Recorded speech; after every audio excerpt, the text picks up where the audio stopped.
2, 1. Bing. So I'm Michael. We're live. Probably gonna work on episode 1. Let's see. Yeah. So Raul pushed out all the changes for us, which is quite pleasing. And did you follow the chat in the website 1 channel? No. So somebody, he pushed them out earlier this morning. Somebody before that had gone ahead and started the modern Fowler Scrum too early, and I was thinking, oh, anyway. So we'll see if that's now the last instance of that sort of thing happening. I confirmed when I ran the Scrum that the Scrum stayed live for the duration that I was broadcasting, even that I was in the Hangout. Okay. And it was just me, and then actually one person joined at the end, and he told me that he came in through the website, and so I'm sort of taking that as a kind of, right, that's a valuable change that we've made in terms of helping people connect with each other. Right.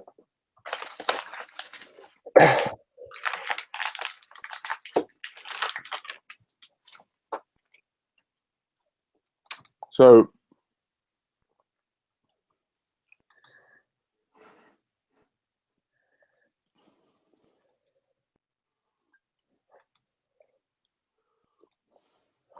I was having a bit of a chat with Twin Eats in the kickoff, which was just me and him on Friday. I'm trying to dig into his thoughts about the premium setting. Yeah, I don't know. We haven't had any other premium signups, and yeah, I don't know. It's big question marks in my mind about that. Okay. But I think that I'm just excited to see how far we can take the events thing to actually, get positive pairing going on.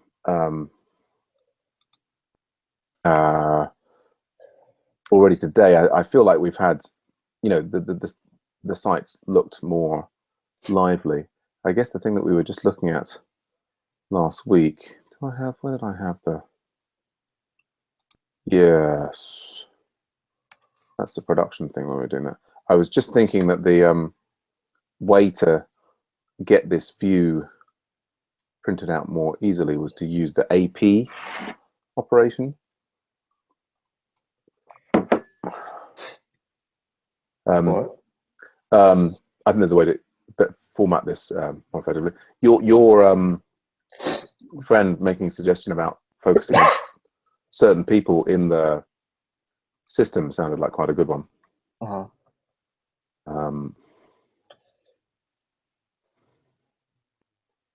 if we go up to here to, what is it? It's the 27th today, isn't it? This is like so. I want to have. Oh, really? I was able to require that from just normal and Ruby. I was able to get a very nice formatted. What's AP?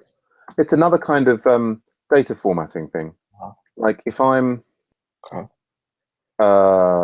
just in RB here, like I was using AP here to get this formatting from this. What you do, dollar load path, you'll see what's actually. If I do dollar path. Well, wherever you're gonna. No, it's not what I'm saying. No. Where are you trying to load? Where are you trying to require AP at? I was trying to use it here in this. Okay. The Rails environment on production. Dollar.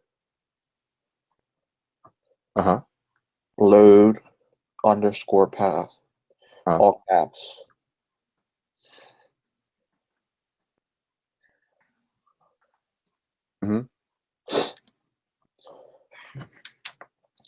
So you can see like the different gems that are loaded.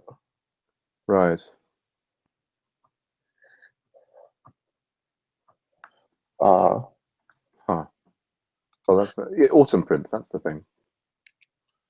I guess it is a gem, and I guess I have that installed locally, but I don't have it. We on don't have it on the server. No. Ah. Hmm. Yeah, you see how it says, like, for instance, gem simple auth lib. Yeah. You can then load anything under the lib folder. Right. But I guess we don't have it on the server. But what I can do is if I grab the data like so, an AP would see if it. I wanted to see if it gave me a format that I liked, and it still doesn't. Ah. Anyway. But we can still see. I guess that's today. This data, whatever it's showing us, is showing large numbers of people supposedly in Hangouts by themselves. Anyway, one of the other things I was talking to Puneet about was about this idea of critical mass, which I blogged about, or I wrote a blog draft about this morning. You're familiar with the concept of critical mass, and I guess is what excites me about the change we've just made is that it just increases the chance of people getting together and then possibly having good experiences, and then as a result, going on and becoming more involved in the site and moving us towards some sort of moment of critical mass. So anyway, I guess the thing to do, or I'm thinking of doing it, is review the epic and effectively create a kind of a new epic, cleaning out all of the old stuff that we had. So if we look at, let's go to Waffle. I mean, I had the support client meeting this morning. How'd that go? It was okay. I mean, yeah, there's not Not much going on there. No, I mean, I had what a feature from Smago to show, which is I pushed out. Yeah, I mean, it's kind of, I don't know. It's I think it's still a potentially good sort of intro project for some people, but it's sort of it by itself, I think, is not going to generate lots of excitement. We need to, I think, make the whole system better to like actually support projects like local support. And I also spent all this time, I sorted out the documentation somewhat, so that feels like progress. But let's have a look here. So we've got the epic, this one. And what I'm thinking to do is, I mean, I think we're smoothing the process of joining a pairing session. I feel like there's kind of effectively, shall we call it, a separate epic, which is now I call it awareness of, or should we call it accessibility of pairing sessions?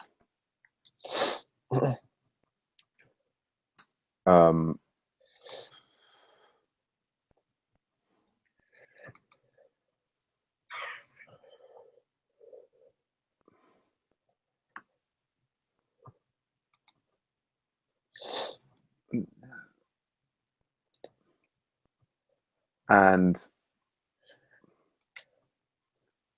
so if we're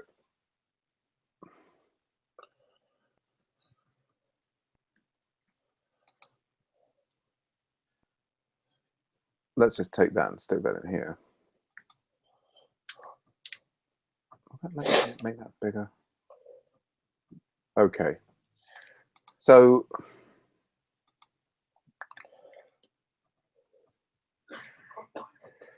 I think what we've got is we've got anecdotal evidence suggests that I guess it's MOOC students and sometimes I think find it difficult to access pairing sessions.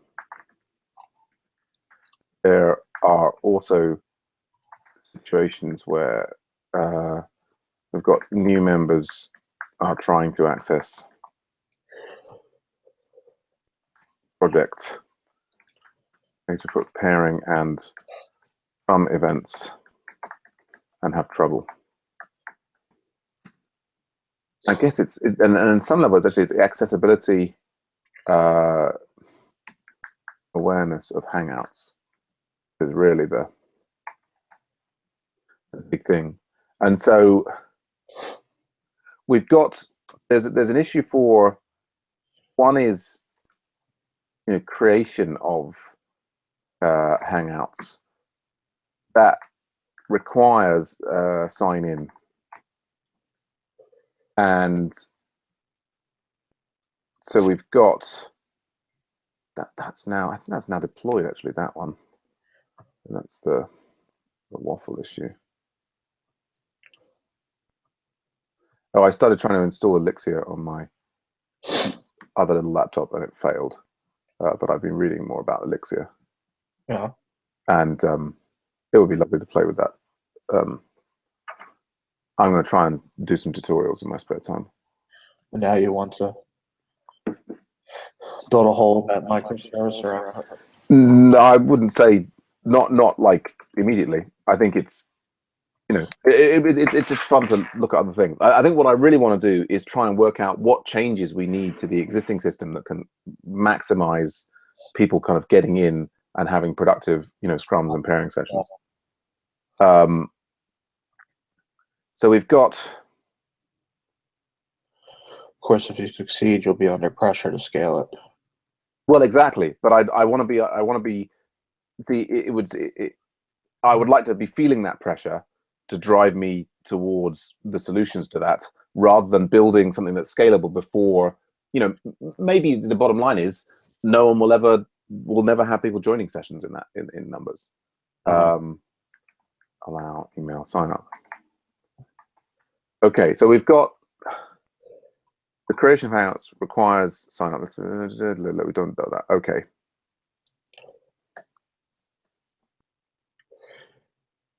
The creation of events there. Let's just grab that section. Requires sign in. I mean, people seem to be, requires it involves sign in /up, requires creating new event. I mean, we've got two things there. We've got the event-based ones and the non-event-based ones. So we've done various things here. There's no visibility on the site for non-event-based ones. There is not very much, I agree. There is actually visibility in the past events section. So our activity here is visible here. But as when I showed this to Puneet on Friday, he was like, "I've never seen that before. What's that? How on earth do you get there?" So I think what we sort of want, I mean, well, we want to make it so that indicate that it's live. Well, the fact that this is green indicates it's live. These ones are grey. See, this one's a green. Right, but it's kind of. Oh well, the usability of it and the awareness of that is just totally awful. Yes, absolutely. And those are specifically the kind of things I think we need to fix. I think we made the new event. If I just log out from there, it's not going to stop the Hangout, is it? If we go to events here, right? New event is now visible. It's slightly more prominent. It takes you to the sign up page if you have to sign in. Which redirects to the nice look at there. That's good. I mean, maybe new event could be more prominent. I'm going to put that prominent. Yeah, we've done this. We now always show the new event button, whether that's done. And there's a concern about event spam. I think we've sort of addressed that. There was that cleaner URL, but clearly that's a minor issue. So, I mean, there's one of the things that I immediately think there's they require creating a new event, or there's like we have these impromptu hangout creation. You know, should that spawn an event? Like if we wanted to make the fact that we were live now in this session more prominent to people, then you know, if when we created it, it sort of inserted an event in here, then that would become more visible, wouldn't it? Yeah. Not saying that's necessarily what I want to do, but that's just thinking out loud. So then we've got the browse the pairing events. So this is, we've got creation of Hangouts there.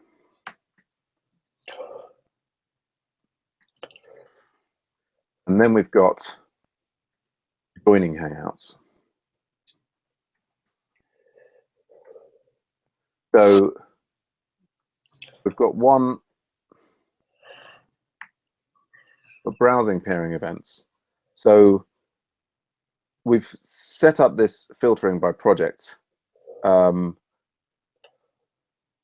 Yeah, I mean, I think that I kind of get caught out myself with the fact that it doesn't automatically update. I guess we now, the UI for filtering is sort of is done. I mean, there is a UI for filtering. I mean, there is. Go on. You know,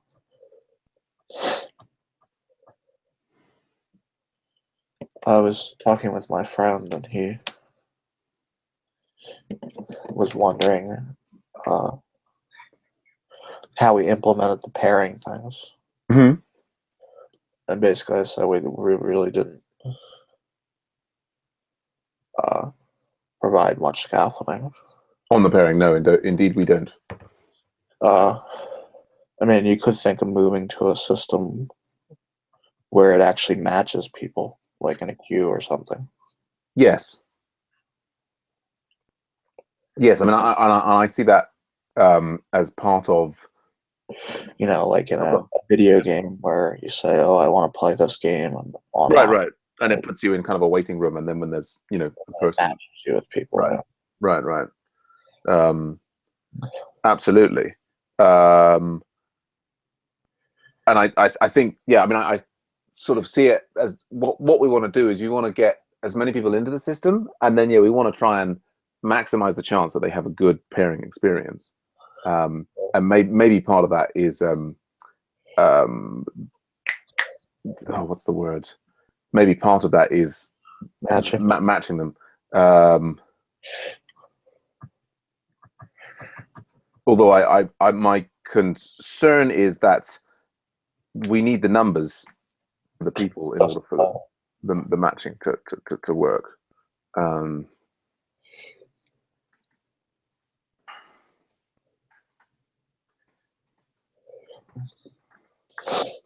Okay. That was done. Well, you could just write an AI bot, you know, to pair with. Yes, that would be another way to go.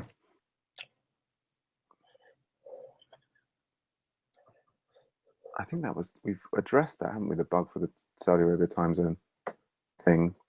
Okay. So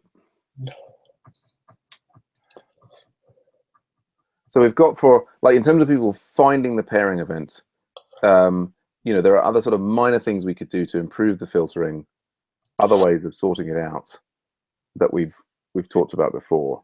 I think things that show more clearly who is the creator of the event could be a big improvement. Guess I'll just move that to the top of that. What are you doing there? We haven't provided a link to the project yet.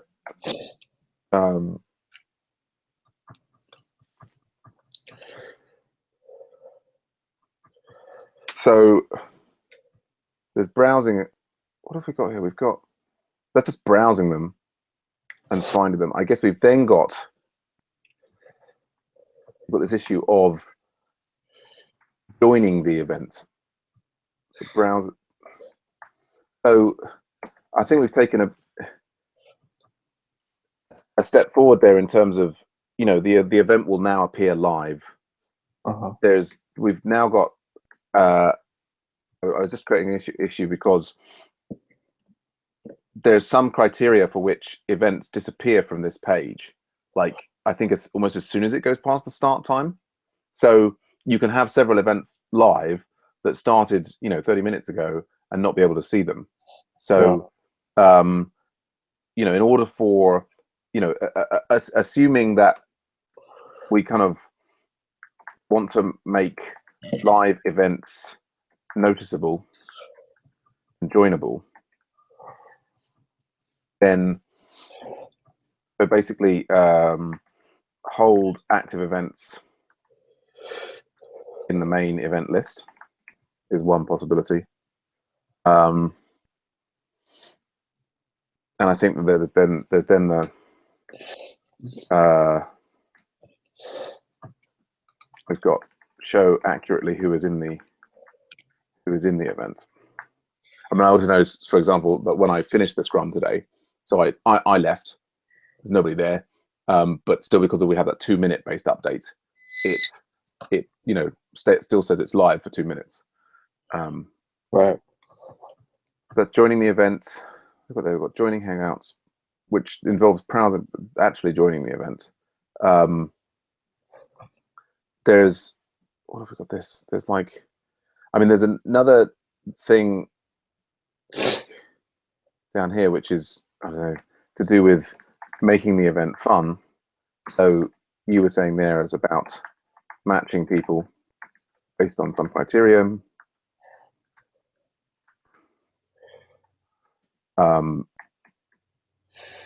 Providing an AI bot. Federico, our Premium Plus member, was saying, you know, play music. I mean, if we had like a pairing playlist or something, I was thinking part of this is like doing, you know, survey and feedback at the end in order to rate pairing sessions and possibly then users. Other concerns. That's that issue there, finding the event page after it's gone live. So that's having to reload page to see what. I mean, there's also there's also start button still present after event. We've actually fixed that one now. So we've got this general issue of if we've got there's a live event display.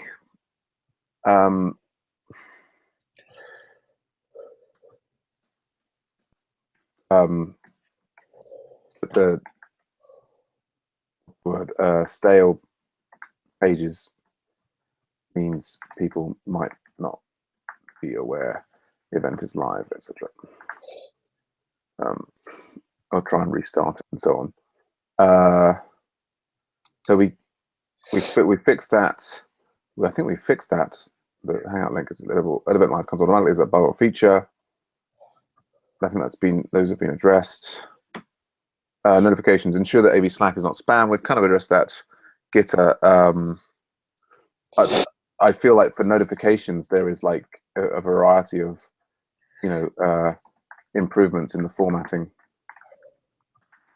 Could we also could bots update the existing Slack Gitter links with status?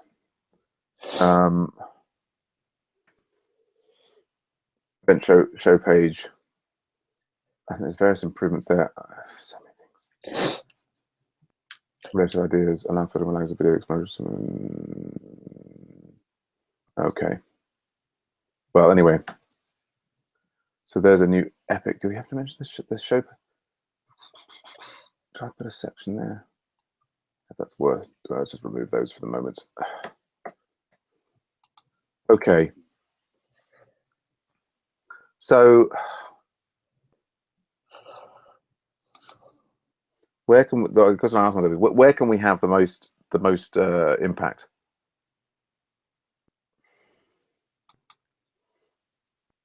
All right. And I guess the other thing is there's like the data analysis. An issue there of inaccurate data. Since participants are updated correctly, or updated the last snapshot. And that also includes, you know, can alerts, can updates come from Hangout connection on join and leave. I noticed actually that for the Hangout connection that Yarrow has a full set of tests in there for it as well, which is nice to see. Cool. For the coffee script, which is would be nice to investigate. Yeah.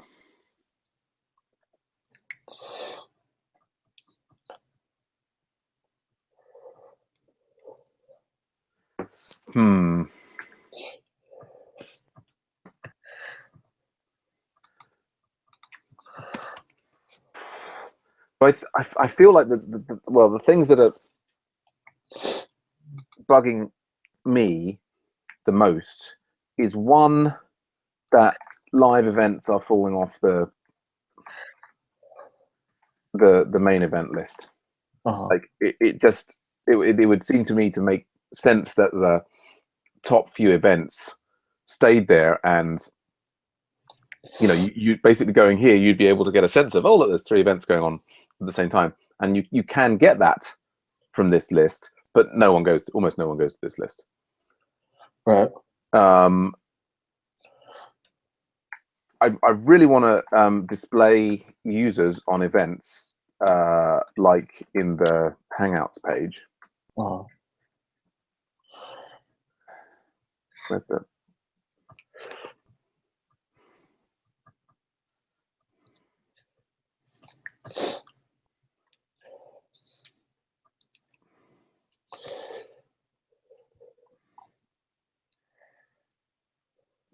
Whose notes style pages? I mean, this is the big one, is like, you know, WebSockets and everything.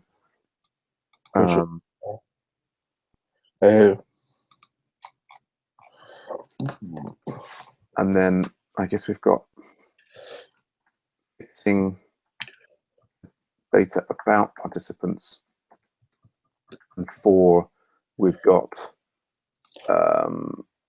changing the way Hangout connection works. Sorry if that's taking a bit of time to get to a conclusion that we maybe could have drawn earlier, but I guess there's a sub one there of this make impromptu events have an event.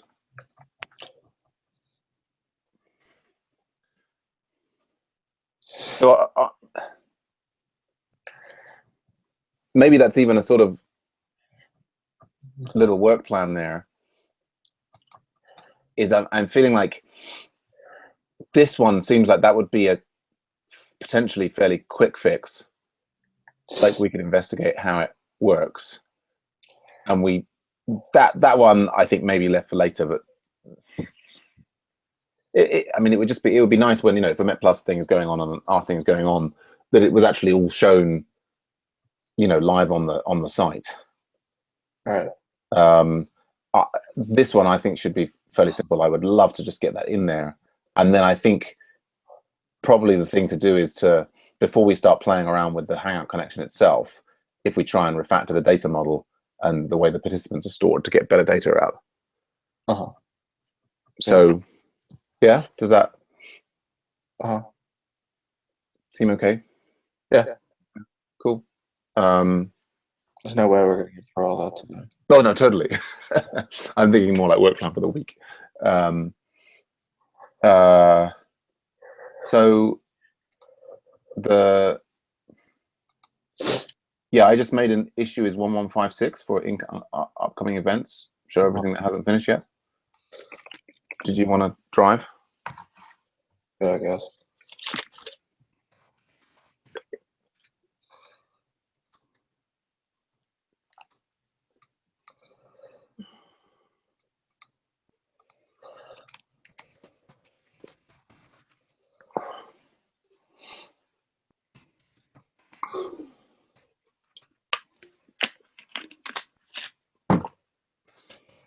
What is it called? 115?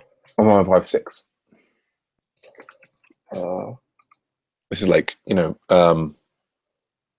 event index keep live events or something.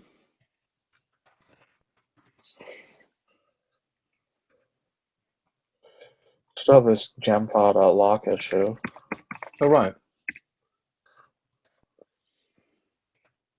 Which version of Ruby are you on there? Is it locked to 2.3.0?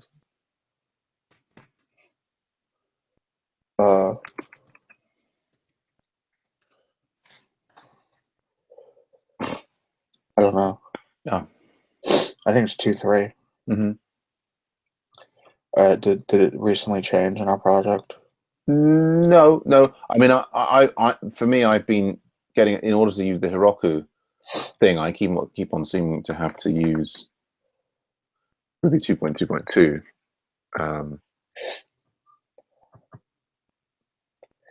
Hello, Tong Wei Lian. How are you doing? So say hi, Tong.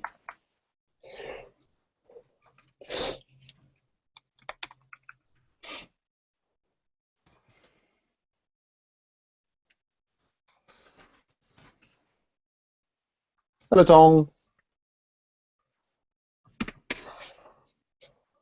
So I guess you haven't got audio.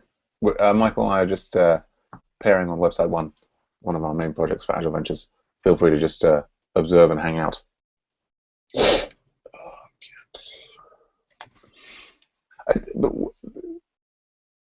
What?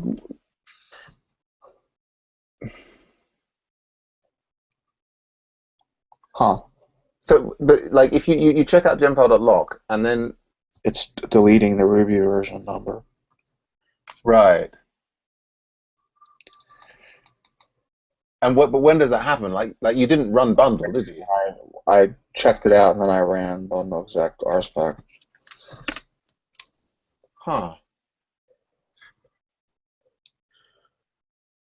That's weird. Ruby version deleted from genfile.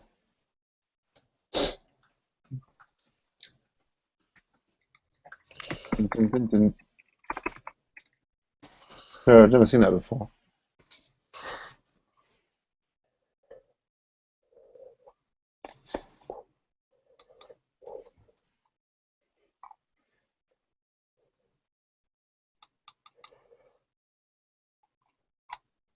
I mean, if you do Ruby minus V,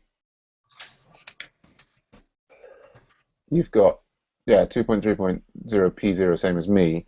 If you do bundler minus V, I think it's your older version of bundle. I'm on 112.5 and you're on 111.2. So you could do like gem update bundler.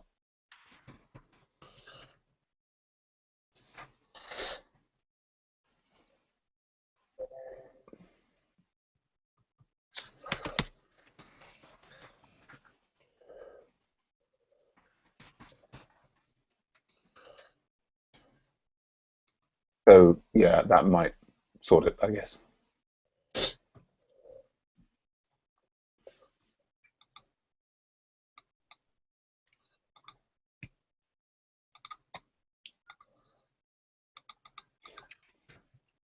Yeah, that did. All right.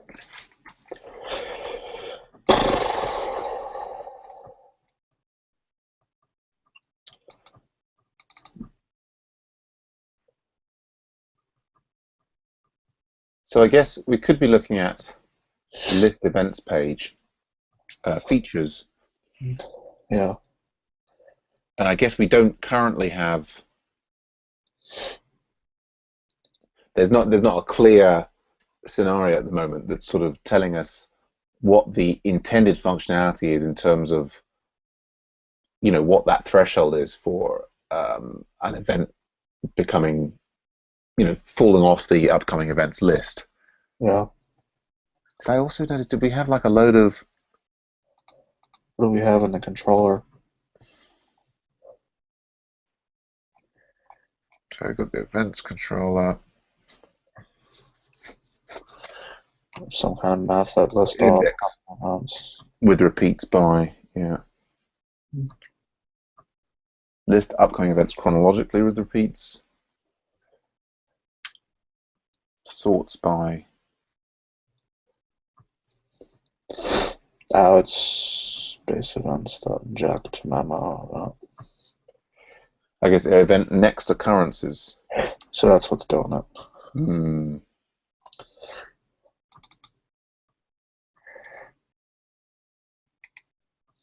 That's It's got this. Well, no, it's not. It does like a start date time for collection.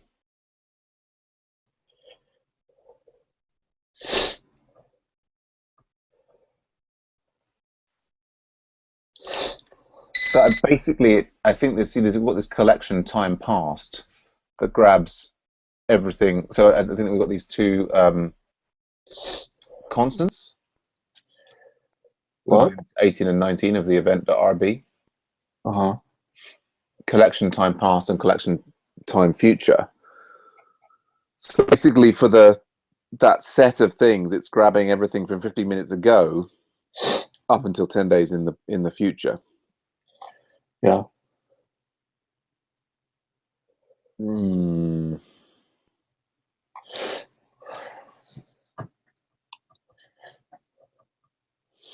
Hmm.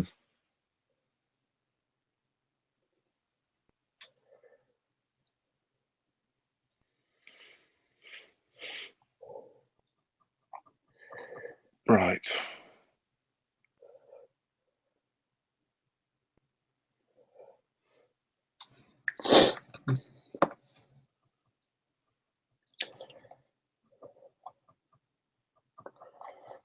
So I mean, one could increase the collection time passed, but then that would mean, for example, after a scrum is finished, it would be hanging around Yeah. in a way that would probably is not so desirable. Yeah. Although, if the scrum carries on for another 15 minutes and people are chatting there and so on, then showing it's live makes sense.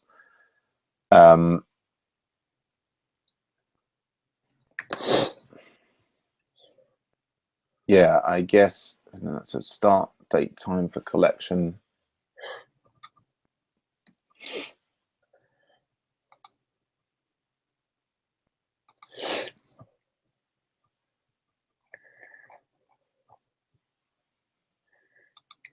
Blech.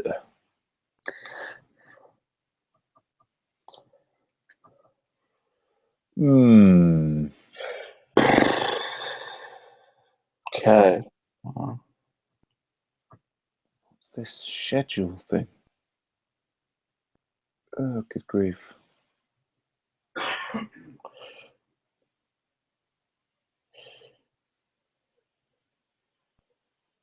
Hmm.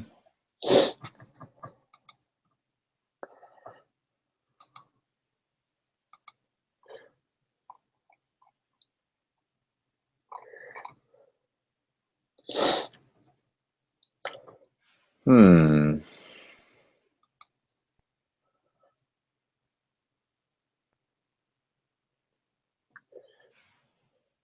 I'm not a big fan of this. Got that. Oh. It's got the repeats word here, and that's referring to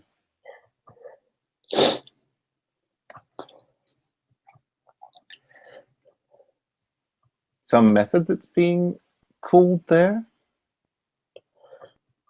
I guess event repeats, or it gets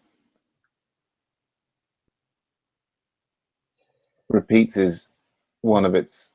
I guess by including Ice Cube,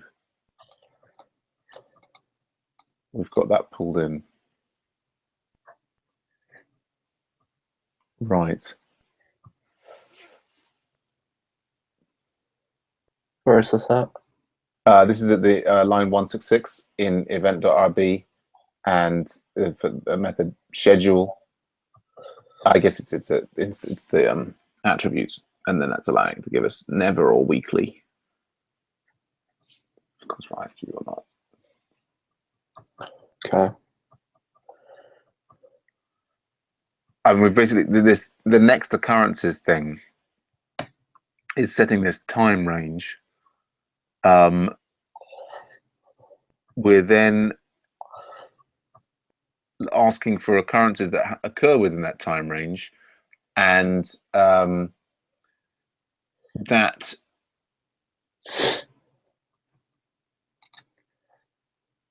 schedule dot occurrences between. What is this schedule? Or then, okay, basically this schedule is an ice cube schedule that has the appropriate range. Okay, I'm starting to get that. Okay, and so it pulls out of that schedule things like I guess. So the hacky way to do it would be to just, well, no, where's that next occurrences is being called an events controller. The hacky way to do it would be to sort of, if this is giving us a set of events, we could basically try and get a list of the currently live events and, you know, like add that, you know, if they weren't already in there, we could just add them in. Do you know what I mean? Well, right. Because we've already got a method. What have we got?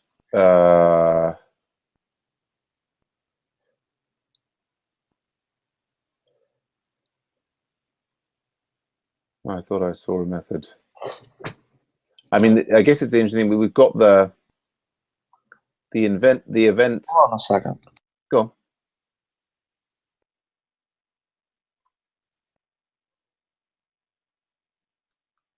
Never mind. Go on.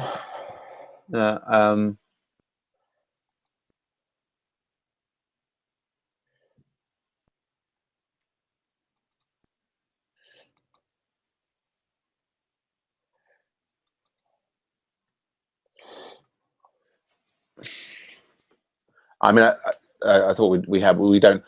I feel like it would be relatively straightforward to create a method that grabs the live events. Yeah, it would. Yeah. But then merging them is.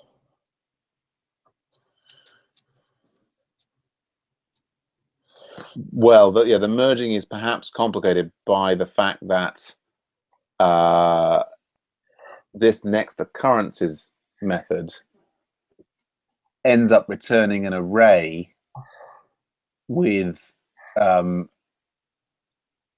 like the event associated with a particular time. But that's, yeah, it's not. I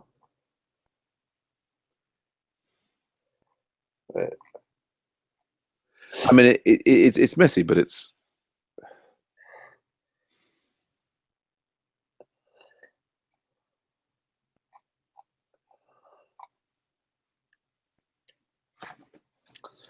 List upcoming events chronologically with repeats, next occurrences.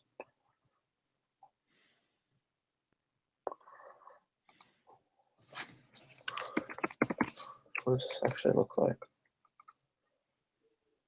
I'm just going to step away for a second. Looks like cucumber features events.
Hmm.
Hey, did you work something out? Not really. I just was looking at the add events. Looks like an array of hashes. Yeah, with basically two keys, with event and time. Yeah. The event key points to the event objects, and then it basically gives that time there. Yeah, I mean, it occurs to me that, you know, while we can hack this up and keep this on there, is that now that I know that the events hang around for 15 minutes, I think that's a reasonable amount of time. In some ways, I'm sort of driven here. You know, I kind of want the site to look active. I want to have a sense myself personally of like how many sessions are running in parallel. Although I can, you know, actually get that from the past events field. There's a that's interesting. This one appears anyway. It occurs to me that, you know, after that first 15 minutes, which is a reasonable sort of time, if people have got down to pairing and so on, like making it more easy for people to join later on in the session may be counterproductive in terms of having a positive pairing experience. Do you know what I mean? Kind of. So given that the code there is a little bit convoluted, it makes me think to say, let's maybe that's not so urgent, and actually, you know, it's displaying the, you know, it's making the whole thing look a bit more friendly and populated by using user icons is going to be the bigger win.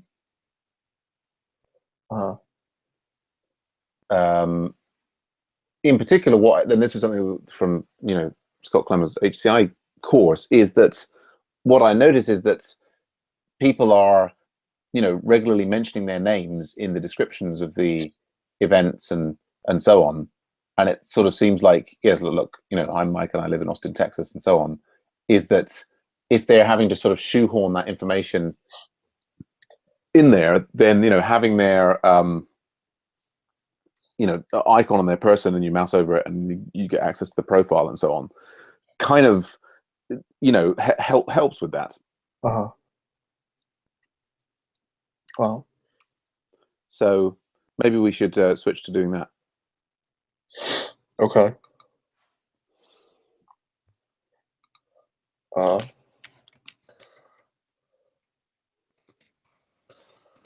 Which one is that? Well, I was sort of thinking of two birds with one stone. I'm going to find the link. I'm in the issues page. Oh,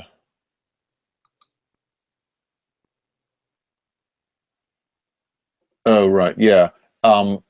You will make it. So there's 1133 where you were making the point about both the UTC and local time zones are being shown. So that basically the date has, in some cases, will be wrong for one or other of them.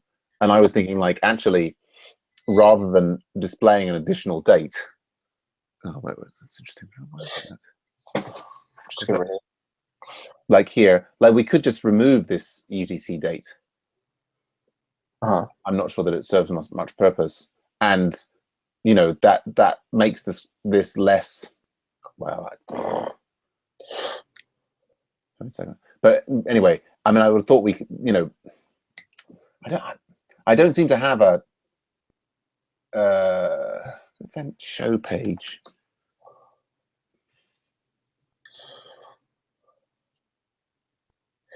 I guess I've got like there's I've got there's the ticket 1002, which is suggesting that this is like a general refactoring of the event page, like actually working out what you know, the other stuff that we might display.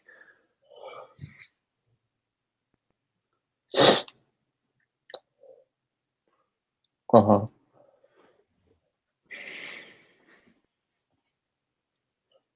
mean, we've actually got things like it occurs weekly at the specified times. What does that even mean? Like, what days of the week? Right. Because it doesn't show what days of the week. Right. But I think that the win would be, the immediate win would be like there's all this space over here.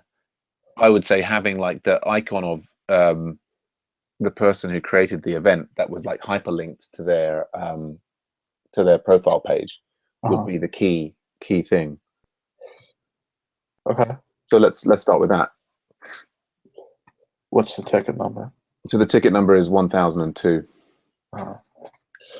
And all this what? It's called event show page refactoring.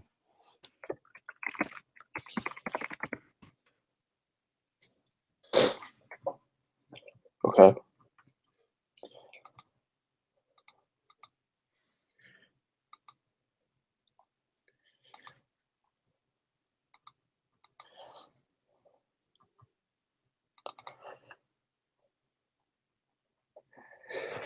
Have I not? Maybe haven't pulled the latest code onto mine.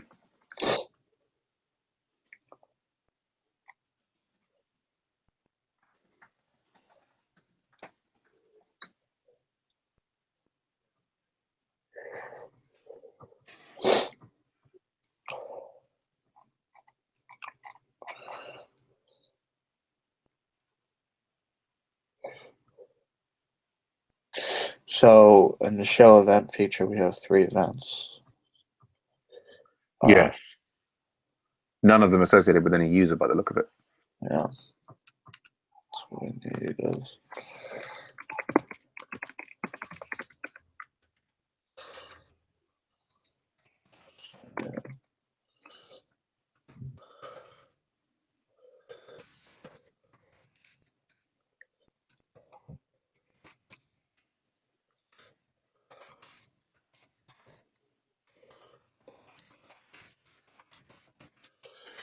Mm-hmm.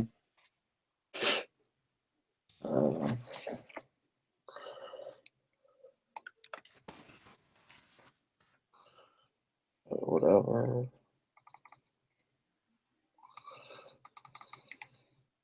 Go with that. Mm-hmm.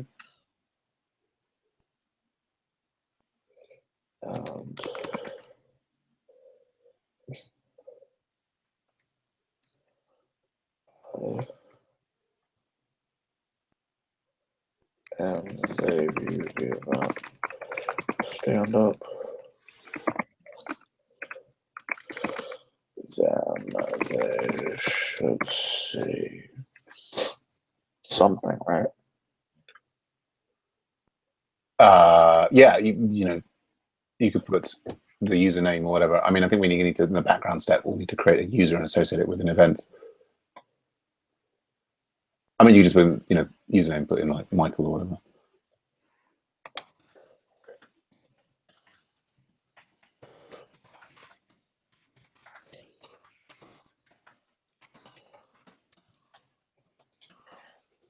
Then they should see the icon of the creator of the event stand up.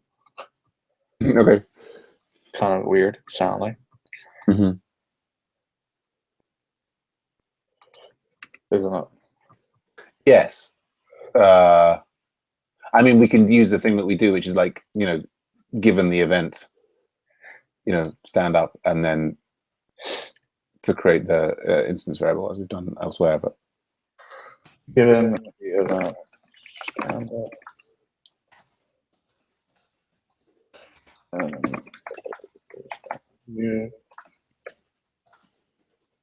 There we go. And then you should see the icon, the creator of the event, right? mm-hmm. Why is this not? Create all step definitions in the event steps. Okay. At event equals event dot defined by name.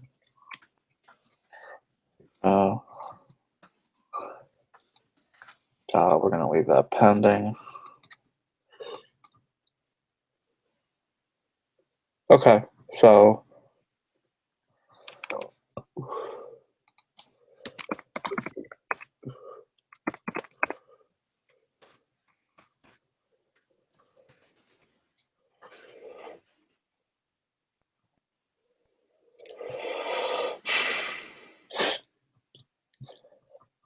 what's interesting about What was interesting about TDD's did it. The yeah. TDD Mm-hmm. that is like 2 years ago or whatever. Mm-hmm. Mm-hmm. Kent Beck said that he created TDD to ease his anxiety. Right.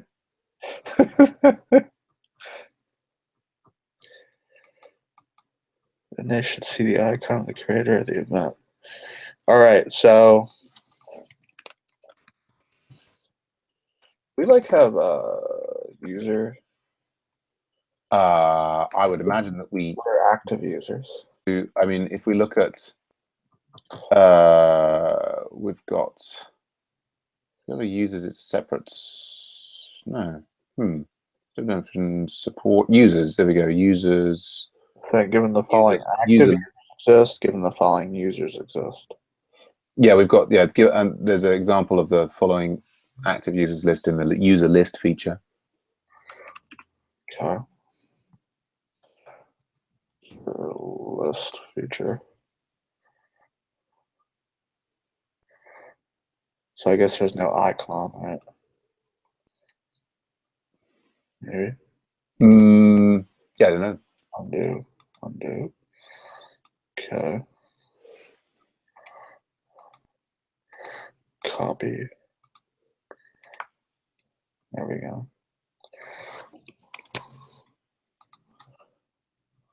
Why is that?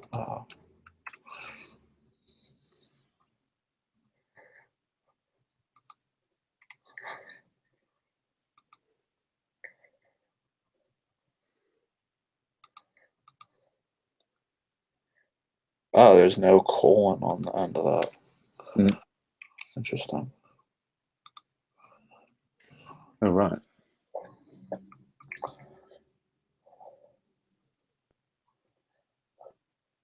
I noticed all the little typographical differences in this. That's not hitting the right thing, is it?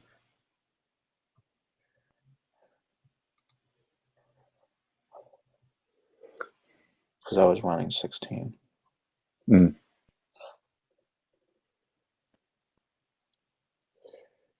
Undefined method ID for a no class. Presumably, I mean, we have the user, but they're not associated with the event. Well, it's failing on line 9, so it's okay, sorry, yeah. Background step. Yeah.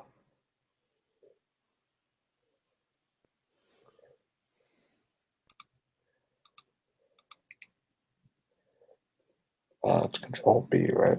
Command A. Command B. Yeah. It's failing in here somewhere on line 182. Oh, it's trying to follow a project that doesn't exist?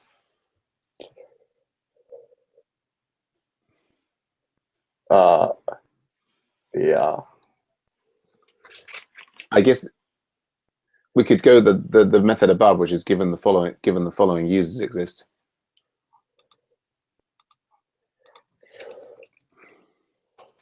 When you're editing the user list feature rather than the. All right.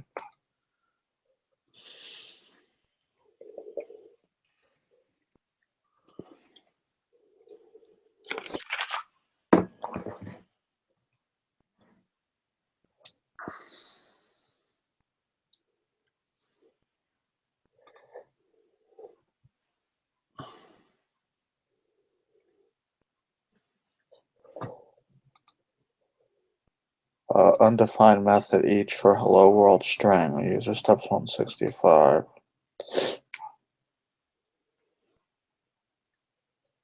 Yeah. Do we have an example of this actually being used? You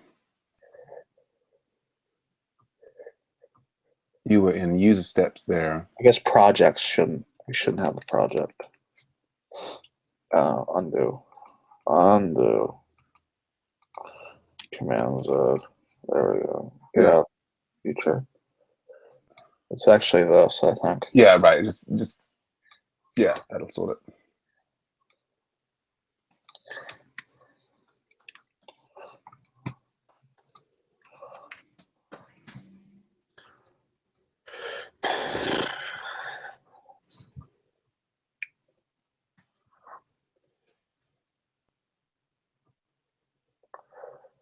There we go. So we have an event step. Command B.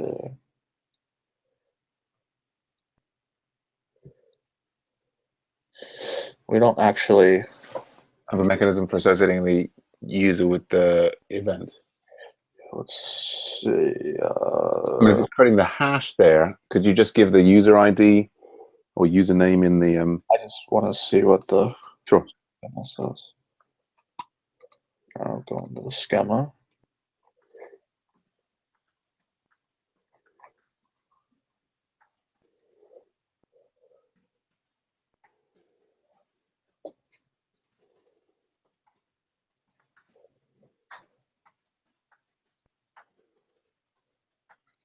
So the events table doesn't actually have a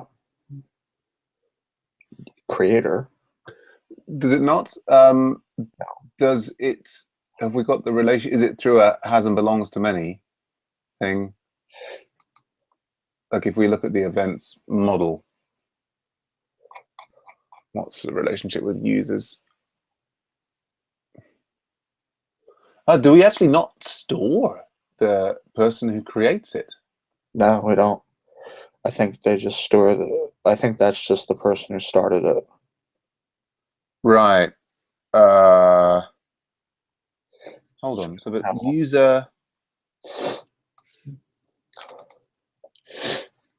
Right. So we have user has many event instances. Okay, but events don't have an associated user. Nope. Okay. Well, I would say that's an oversight that we would like to correct. Wouldn't you say? Yeah. So I guess we could drop there to we could drop. I mean, I guess if you run the test now, I guess It's just pending. Because that's the very last which step. Yeah, this should see the icon of creator of the event. Yeah, do you want a Pong there, and I'll drive the creation of the event at the model level. Okay. There's an interesting report going on from one user saying that the join hangout link has disappeared, so they can't join the events anymore. But anyway, sorry, I shouldn't distract you. Commits. Which event?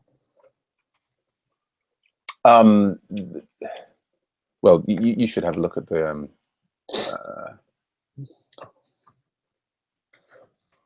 You focus on you do that, and then while I'm setting up, you can read the thing from the user.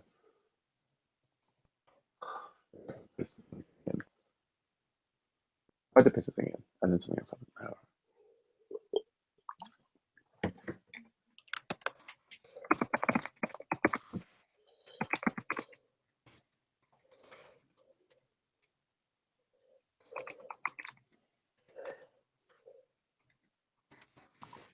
Okay.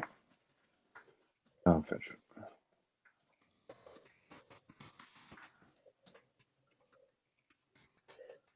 Okay.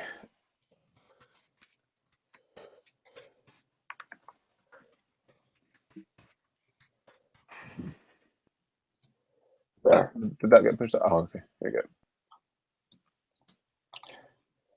So where is this at? I put the link in the chat there, or just go to the website one channel. Website one notify. I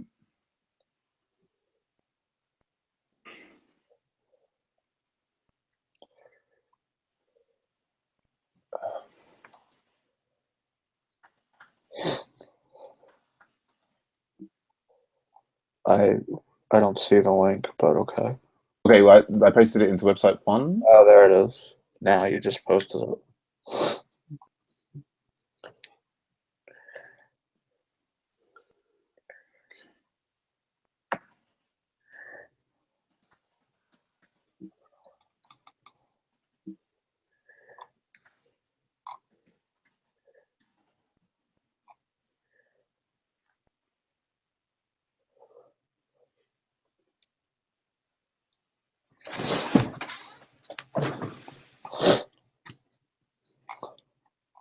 Okay, 920.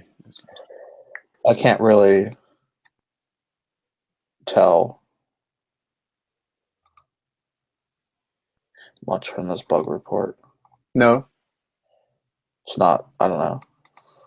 I'd like to actually have like a link to the event in question and screenshot or. Sure. No, I agree. I mean, I've reached out to. He's in the website one channel, and he's online now. I've reached out to him to try and get more information. I think I can infer from what he's saying what he's experiencing, but I guess we shouldn't get sidetracked. I thought it was interesting.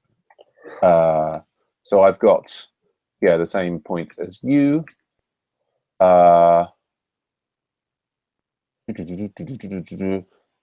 and I was going to. He's saying the join hangout link disappeared from the events in the upcoming events section. Huh. And well, I infer from that the thing that we changed today, or was rolled out today, is that, oh, actually on this page that I'm on now, like you will basically the join hangout link, or which is I assume he's referring to the yellow one, start hangout on air, has Oh, not the join, but the start. well, yeah, that's what's ambiguous. But I think it's fairly clear what we changed this week is that now this one is less appears less frequently.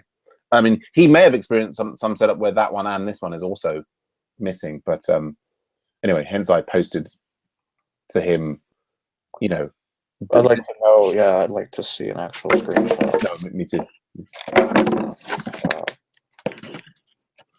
Anyway, because this may be an actual bug, or it may just be his expectation.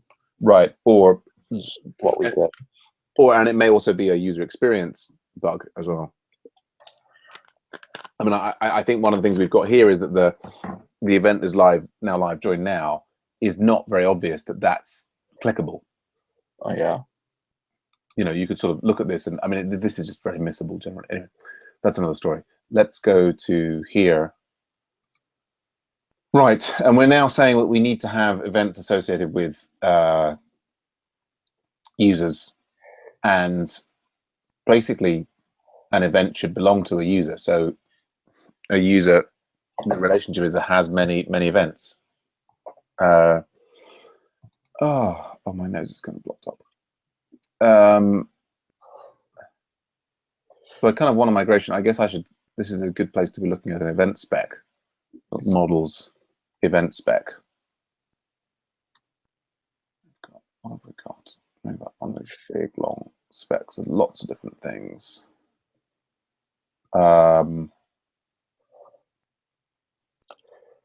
So I guess we could start with it is expected to respond to user.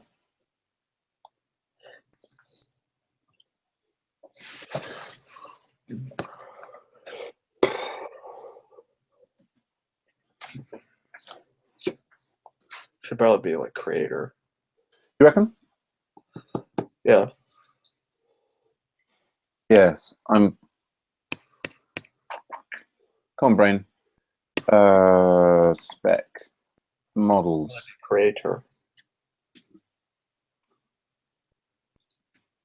Right. Yeah. I'm just thinking. I was thinking that there's also like creator, and then there's like subsequent editors. Right. We basically have it set up that anybody. Do we? We basically, I guess you have to be logged in. So if we look at events controller, we have it set up so that update. Yeah, basically you have to be authenticated as a user in order to update. But we don't. We basically don't store who created the event, have we? Nope. Goodness. Ooh. Okay. What's that? We've got a failure there. Oh, it's eventually on the user.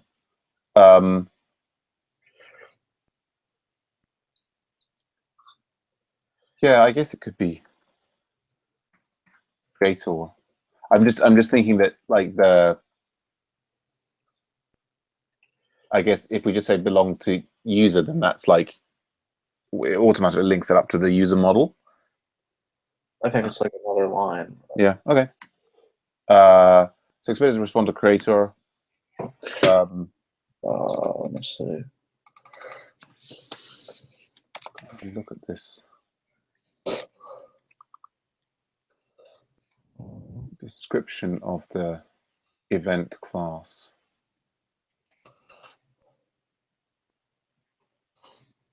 We've got this deprecation warning. You attempted to assign a value which is not explicitly true or false never to a Boolean column.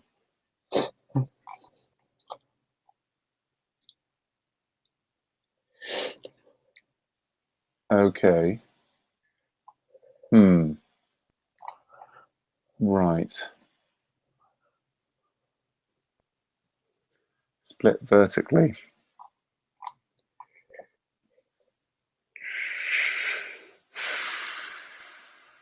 I see. Okay, models. Yeah, you just do has one creator class name user. Right. I mean, yeah, I guess there's the intermediate step of, just doing the simplest possible thing to make it work. But is that maybe obtuse in this context? Or should I, if I'm going to... What are you doing? Well, the simplest way to make that pass. Oh, are you going to define a creator? I don't know. I'm just, getting a ground truth on that operation there. I'm thinking about what. I mean, I guess the test is it has a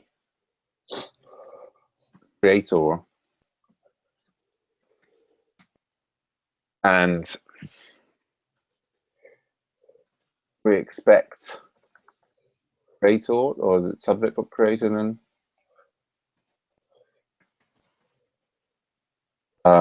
And I guess we shouldn't be expecting it to be a kind of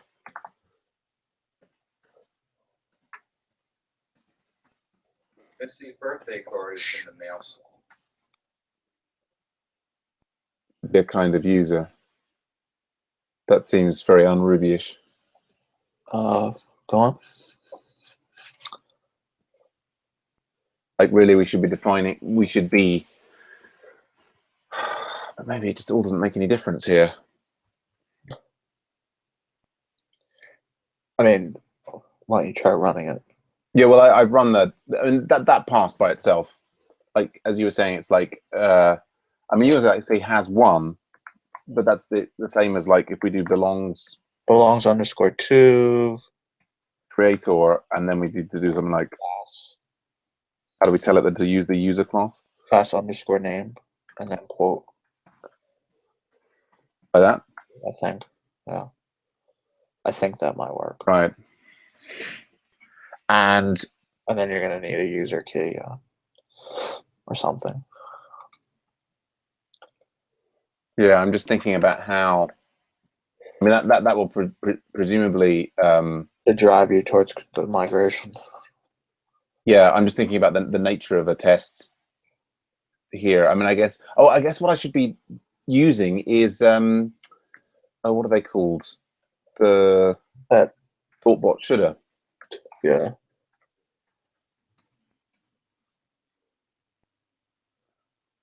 Yeah, have we got shoulda in the system? Probably not.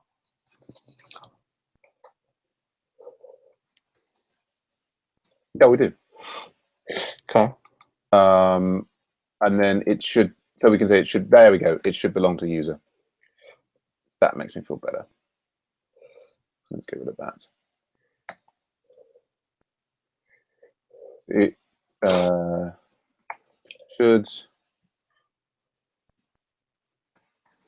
belong to user.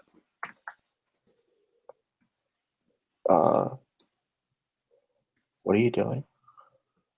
I'm writing a test there. Right, yeah, but it doesn't. Something's not computing for me. I mean, that may not work here because we call it creator, but well, the shoulda matches basically, instead of defining behavior that will work, these they just check that you have specified it correctly according to the active record syntax. And what happened? So there, it didn't work. I think there because it's called creator, and I think it's just. I think I can fix that by calling that creator, and then I think with the shoulda thing here. There's some more documentation for this. I don't have a wiki. Read me. Oh, shoulda context shoulda matches official documentation. I wonder, is there should belongs to test or belongs to associations? Really? Oh, that's annoying. I was looking forward to reading about that association matcher.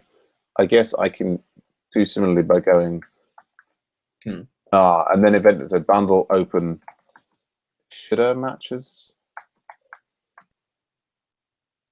Here we go, and then I can set find and folder belongs to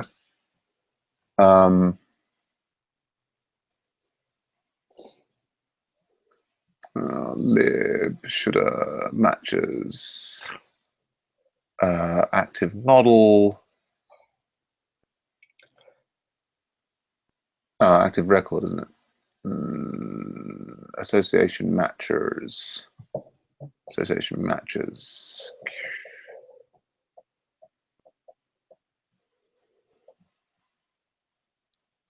Actually, I guess you can kind of tell by going to here. Where should it be? It should be in matches active record association matcher.rb. So this is the correct one. F belongs to. So it's got.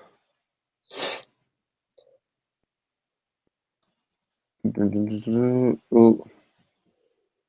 That's not helping me immediately identify.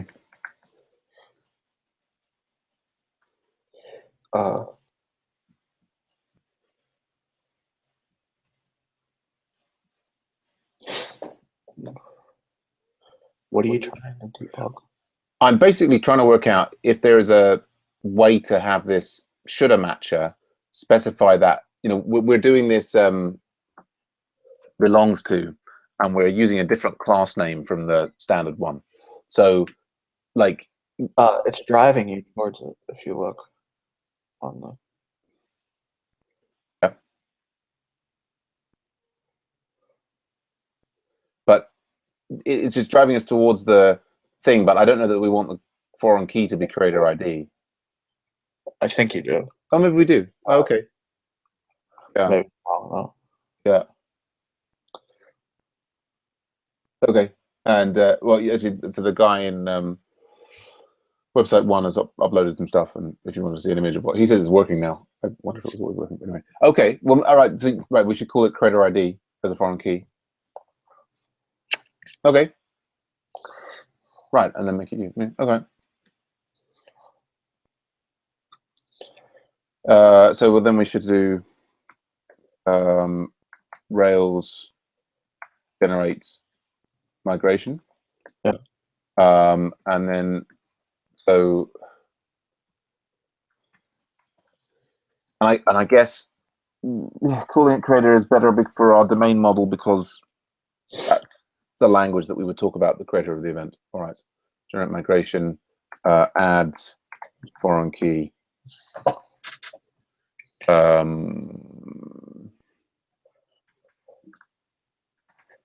Foreign keys, running migrations, add foreign key. Oh, what's the migration generation? That would be like inside the migration generation. Add foreign key. There's add foreign key articles and authors. Yeah, I think that's if we had the like if we were writing it inside. I think there's a generate like yeah, it's like this. We can do add. So here we could say add creator to events, and then we would do creator I hope this works. references like that.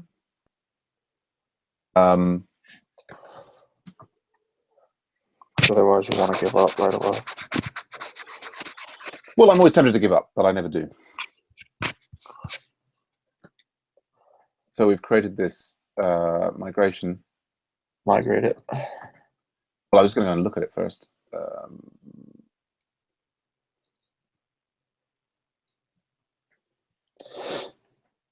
And because I think so the problem with this is that I guess that will be all right because it will work out the user from. I don't know. Yeah. Oh, okay. Well, let's see. So then. I hope so. Oh, it's Right. DB. Migrate. Break. I think it's break. Maybe Rails. Yeah, you're right.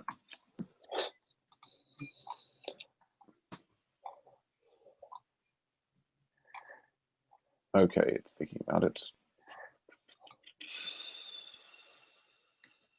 And what doesn't it like? Relation creators does not exist. Yeah. So I guess add reference. Add reference. We were already looking before at Rails migration, foreign key.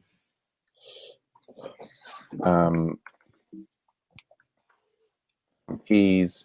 The alternative. I mean, this will also.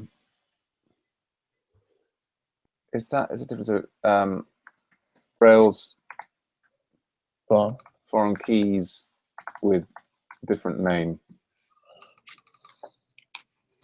There we go.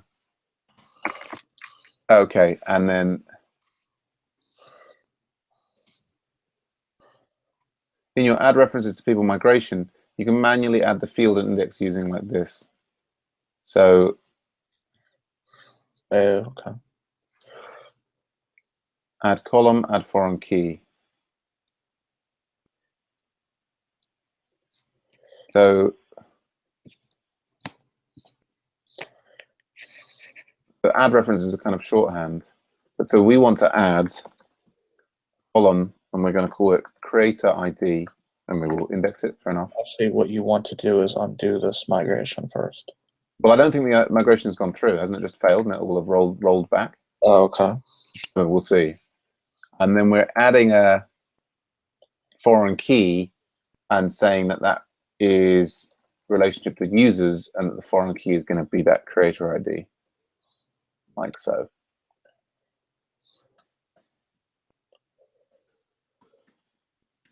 Maybe. Let's see.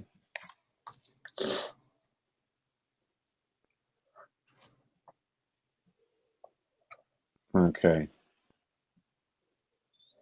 Failed. Yeah.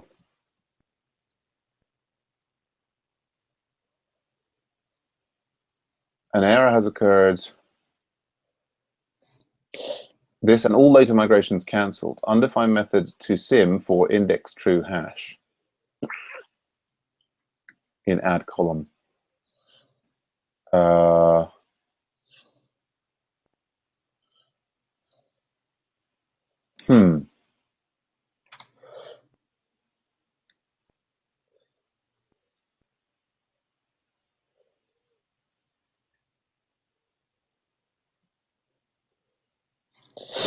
mean, this one is like add foreign key like that. Yeah, that's add foreign key. Events users. Is that the right way around? We're adding. Why don't you just do colon integer? That's what someone else is saying. Do colon integer where? Instead of index. Well, so at the last one, the last, I guess you didn't, you just went off that Stack Overflow. I've still got the last answer, uh-huh. and then add the index that way. Right. I guess we need to give a type to the. I'd get rid of the index true. Really? You think that the foreign key will add that? No, there's a thing at the bottom that says add index. You see it? Here? Yeah, the bottom Oh, line. this one. And do that separately. Yeah, I don't know whether that's going to work, but. Well, I'll just try this one. And if that doesn't work, then I'll do add index there. Fail again, so. Let's see. Because it still has that index thing. Right. No, that worked. Really? Yeah. Because I think index is you're supposed to be able to have an index flag on an add column. I think the problem that we had there was we didn't have an integer reference. Basically, it didn't have the problem with this one. Doesn't have the type of the column.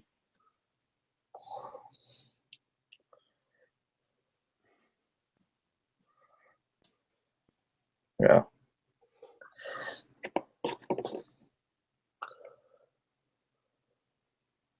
I think you could also add a reference if you want it instead of integer.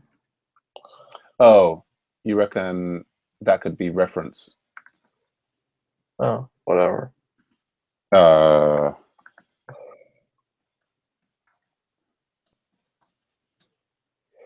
DB. Ugh.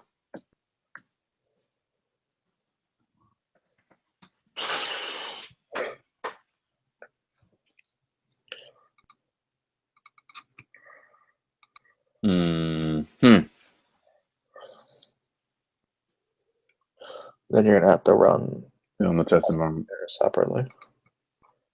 Looks like. No, it doesn't like that reference there. There is a word for it though. Reference. Right. References. It says also it's called up as references. Yeah, references. References. Yeah.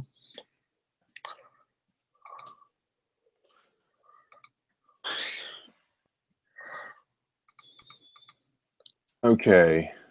No, that's a problem there. Well, still doesn't like references. It's not.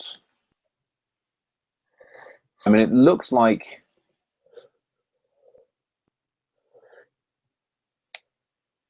I think the references can only be used. References, modifications, type modifiers.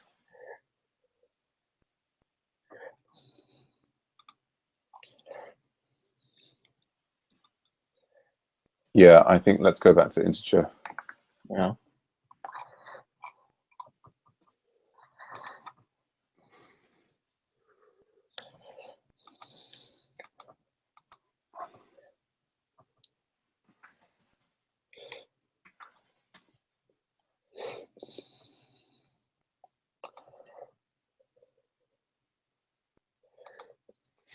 The question now is will the shoulda matcher work?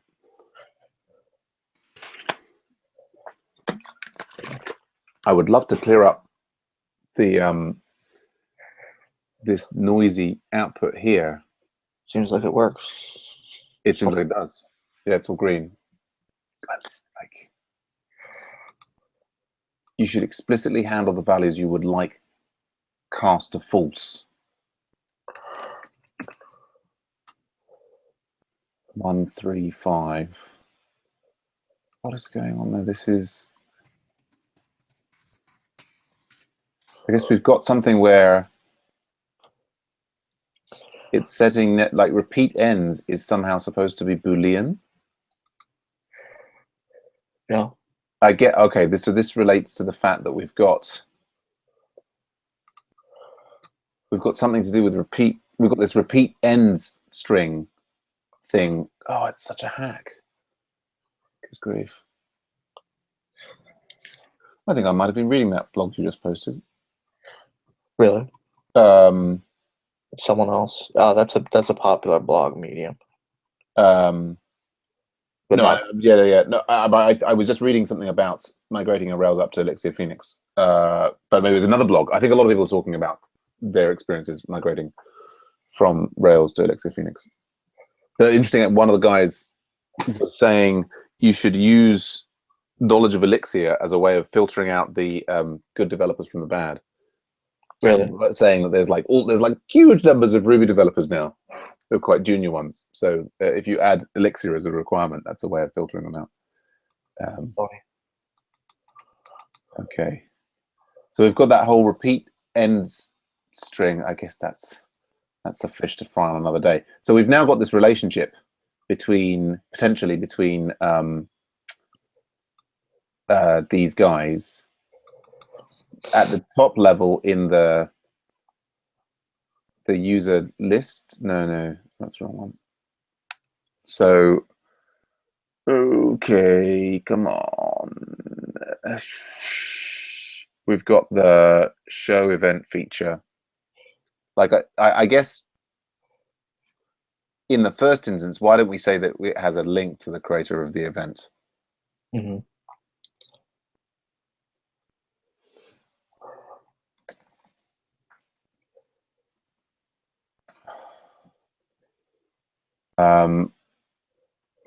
That one. Okay, given the event, and then so there's. Ooh,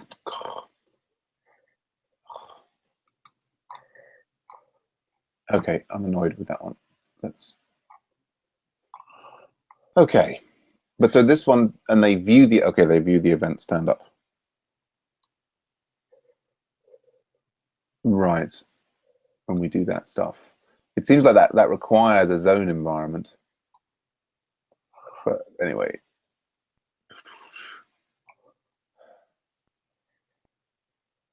And it basically, oh no, it finds the event name and it overwrites. And we've got a little bit of a dangerous overriding of the instance variable there. And in fact, it's almost like they don't need that one because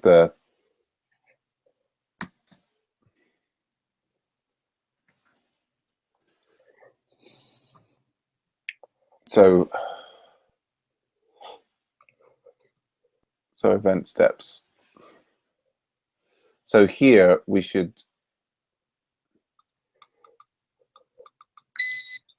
expect page to have link.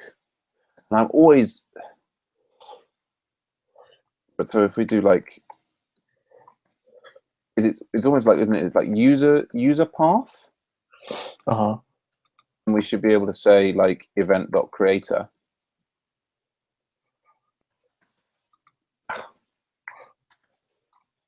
That would be the. I always forget. Like, can we go and look at have link? No. If the link is. This was most annoying. The capybara have link, and then it's to specify that.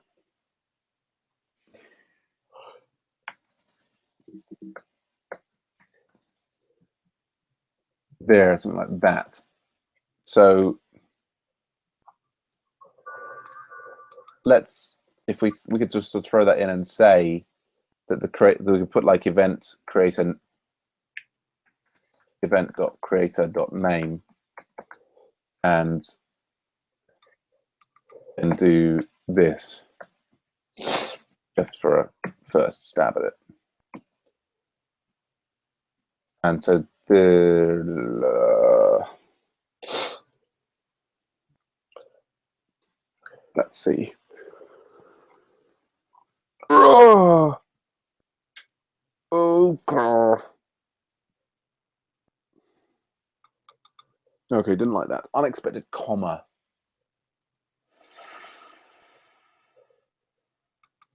How do you bundle open capybara and if I just find have link like that? Yes. Does that end up telling me it's new link, locator, and then options? This is one I feel like I've got stuck on many times.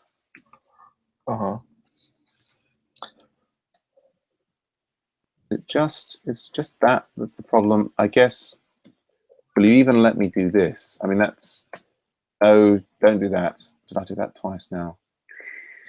Are people still developing in Node? There are people still developing in Node, sorry?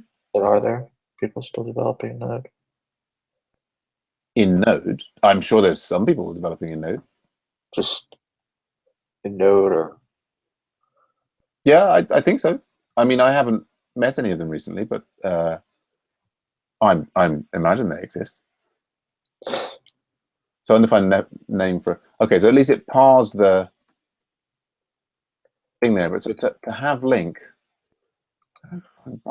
okay, right, the thing to do, of course, in this is always to, I've worked out, is to go in and find, in the spec, find how the author of the project uses write.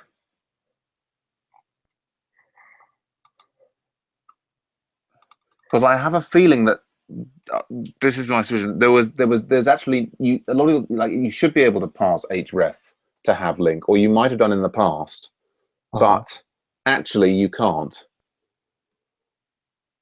So there's this question for capybara. Oh, there we go. Here we go. Right, XPath symbol capybara. Check link title and href.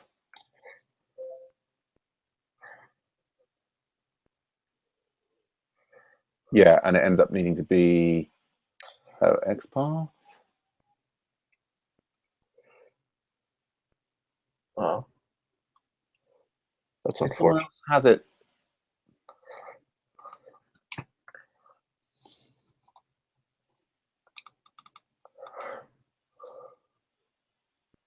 I don't want to find a link to link to click. As link, right? I mean, this has link. I mean, there was I can just back out to the, I mean, if I just search the existing. I mean, wow. Finding path href.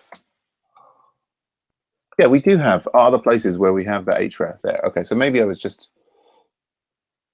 So here, if I back out of there, what's wrong with that? Maybe because that's a nil. Maybe I just because I had a space there after I have link. Let's see.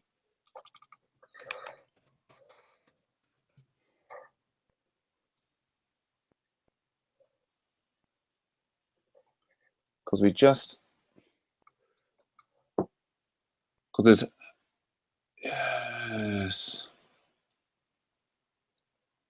So I often feel like it's that that have CSS is the one that we have to use. Okay, no, all right, that's not complaining anymore. Okay, so undefined method name for nil class, and that's because we haven't associated the credit with the event. So is the simplest thing to do there. We've got this user, like, should it end up being that, you know, given that Alice created stand-up,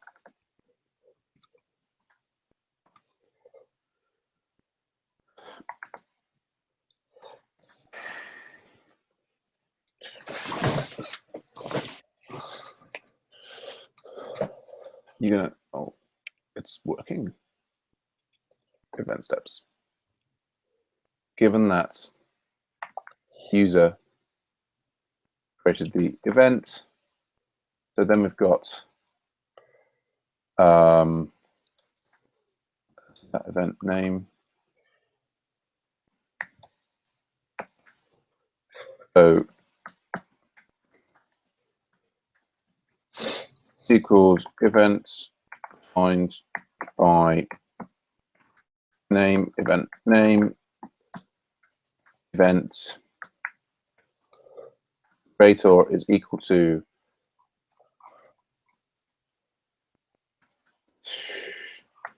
user finds by, and users, do they end up having like what first names and last names and whatever? First name, first name.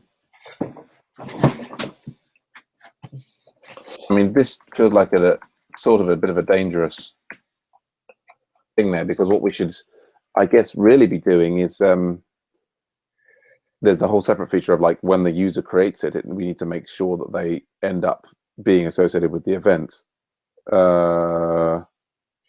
Users.firstName does not exist. Interesting.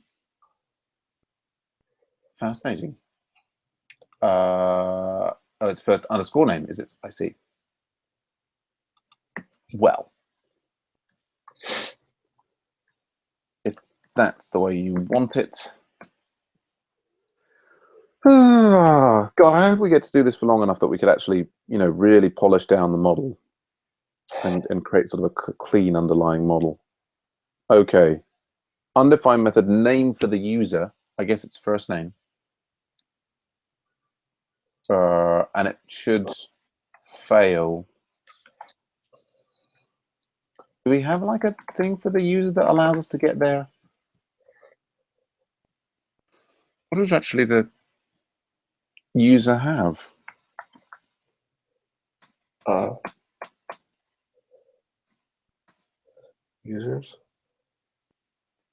Users, they have First name, last name, display. display. First name, display email. Well, let's just have it as be first name for the moment. Now this should then, in principle, fail for the right reason, which is that we don't have the user with the name on the event.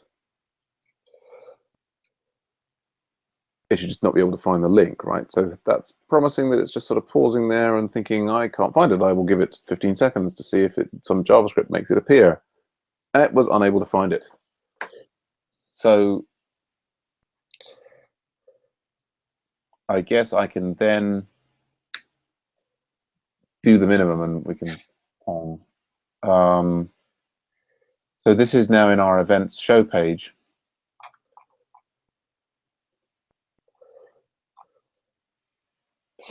And so we've basically got this bit of it there.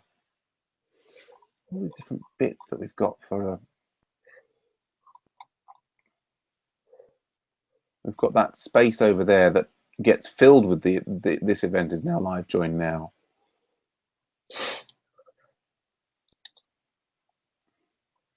Occurs weekly at the specified times. Learn more about scrums when the event type is pair programming.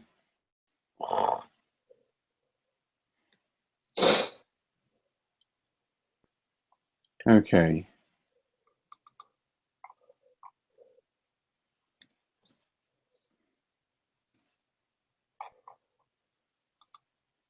I mean that. Where does that even come from? Control F weekly. Do we? We've got that being pulled in if the.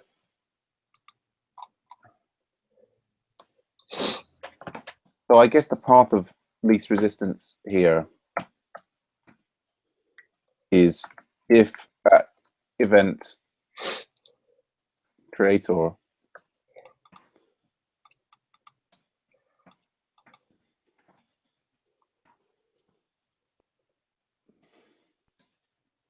so then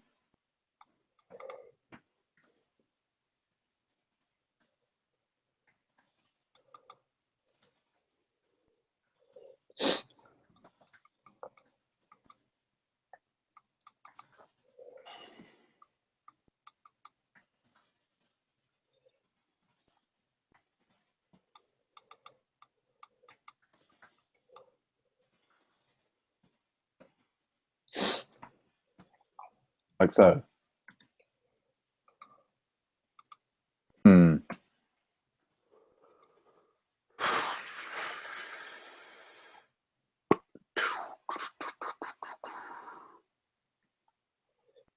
Okay. And I have a feeling if there's something that will work because I got user path there. Should it be user's path?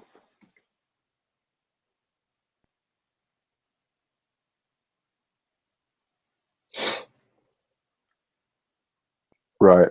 I think that might be what it is. Because actually it's telling me there it found Alice, which matched the selector, but not all the filters. Is there some...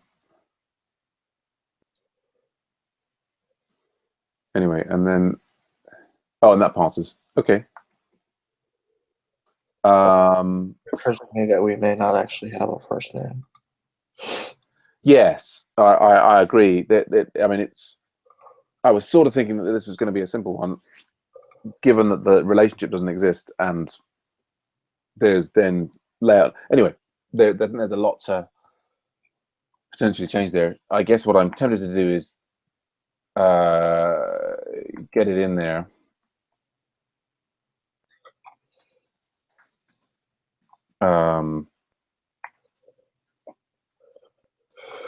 First I should probably use the method display name. Yeah. First step at associating user as creator with event.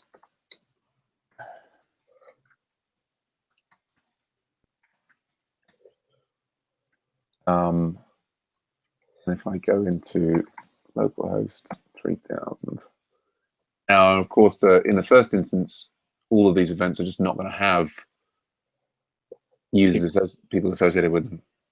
Yeah. So it's all a bit redundant.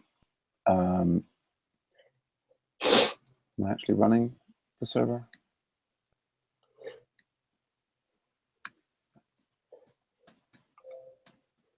Anyway, we should probably pong there.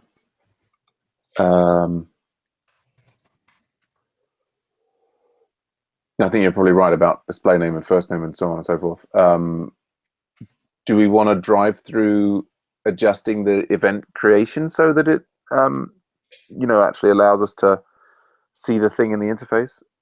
Yeah, but I don't see you pushed anything. No, I thought I did. To 1002. You rename the branch.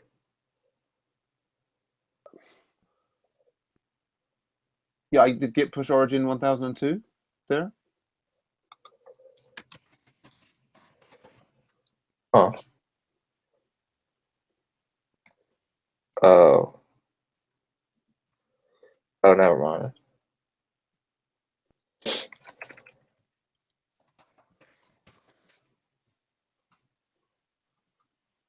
For some reason, I can't even get the local host. There we go. running.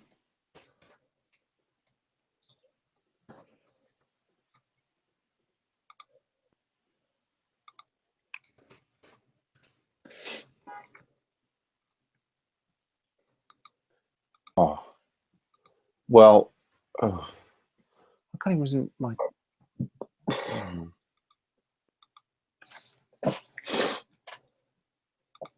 Probably the problem is I've got localized. I think I'm going to go get a cup of tea. No, that's one on 2003.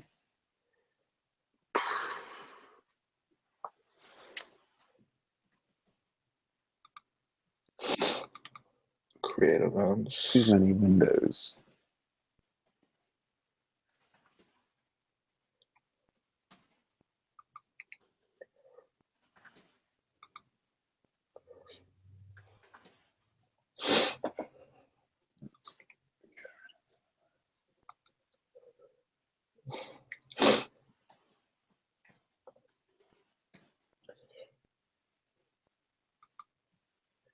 Okay. And I'm logged in.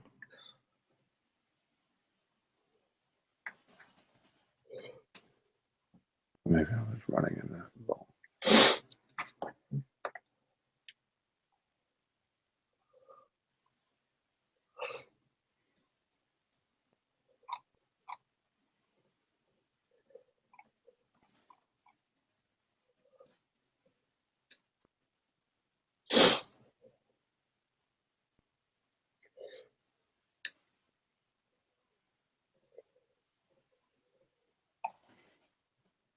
So I can just add on to this scenario, right?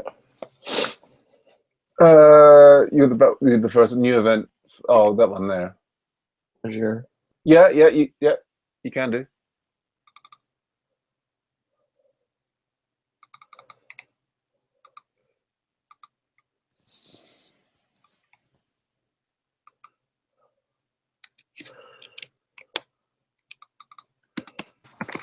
Oh, it would be nice at some. It feels like the refactoring the cucumber is a whole separate project by itself. That's weird. I'm running this. Try it on a different port.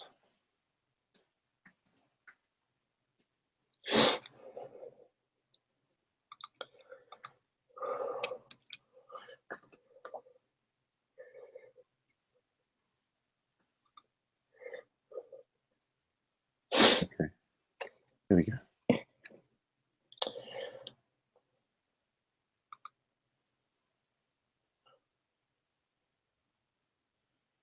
So I think it's the event. It's relying on the event context there, isn't it?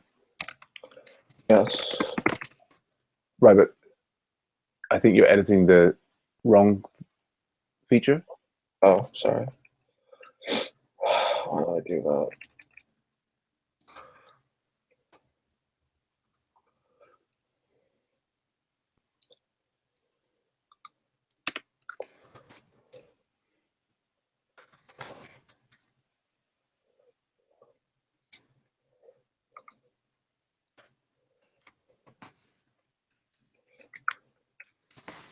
I mean, what you could do.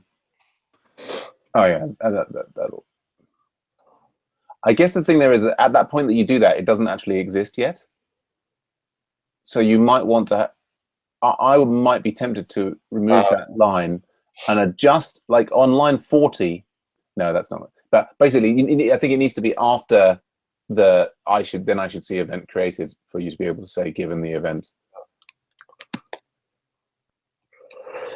I'm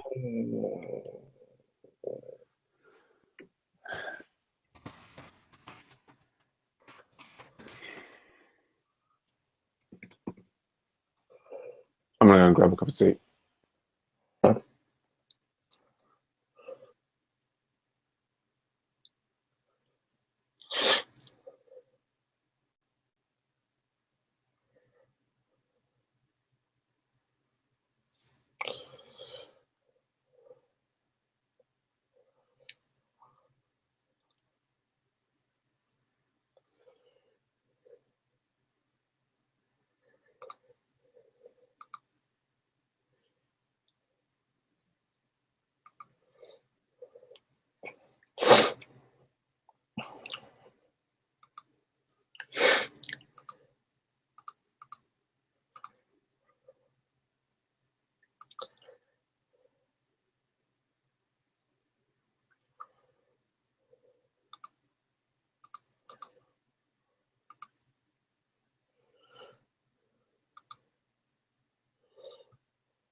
Okay, so that's the right area.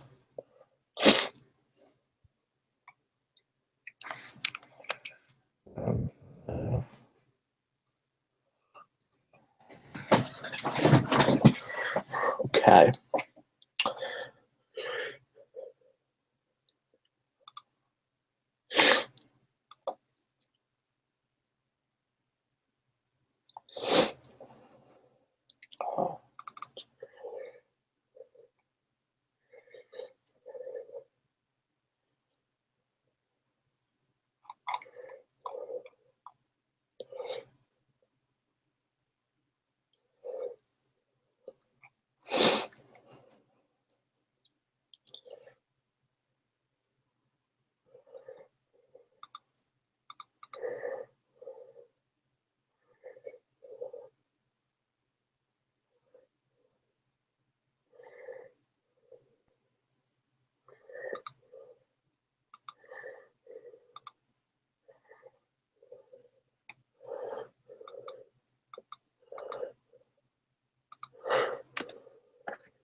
Hmm.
How's it going?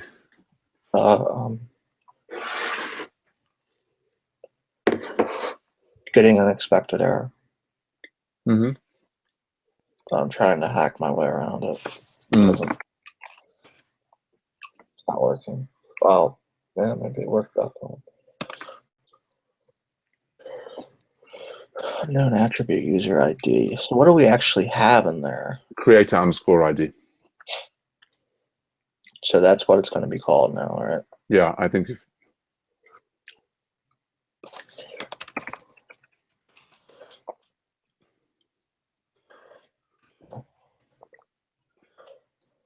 I just merge it into the params mm-hmm. in the transform params. Right.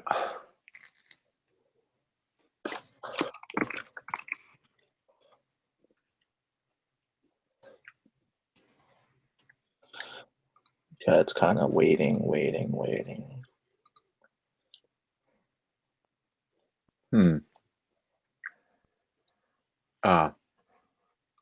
I wonder if the page it was expecting to find the event created, maybe the position of the step in the scenario.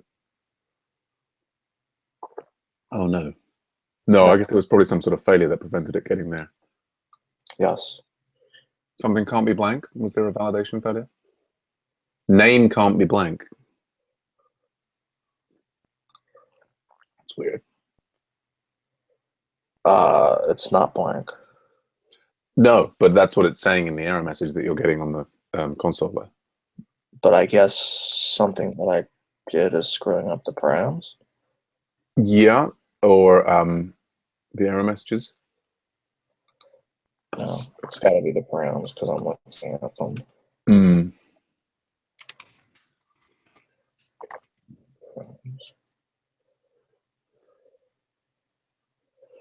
Yeah, name disappeared. Yeah, I guess you're doing the like. Was that require event permit was already there? Yes. Would it make sense rather than doing params merge to just have like on after line 68, just like set the string value of it? Like I don't know what you mean. well, at the moment you're taking on line 65, you're taking the params thing and then you're merging something into it, and then whatever is returned from that, you're then saying require, which I think always have some side effects. Like on lines 68 and 69, we just say event params add this particular key value, and I was thinking that might be have fewer side effects.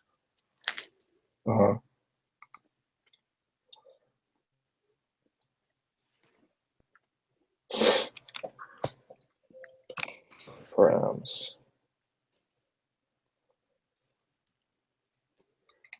See, what does this do?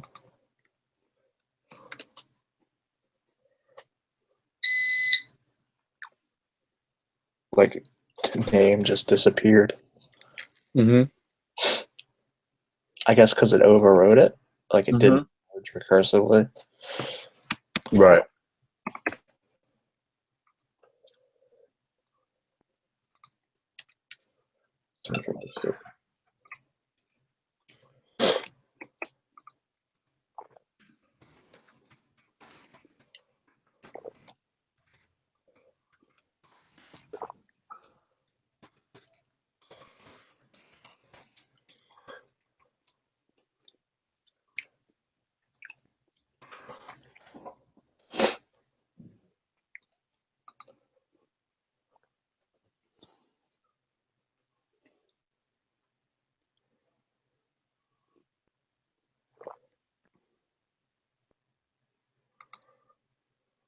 Yeah, that failed.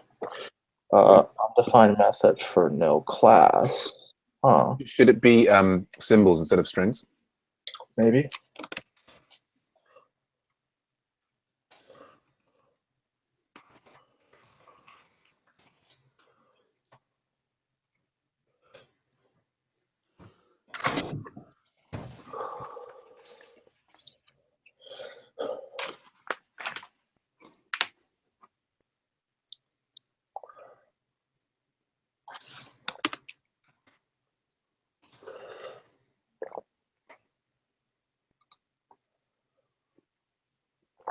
So that's a different error now, isn't it?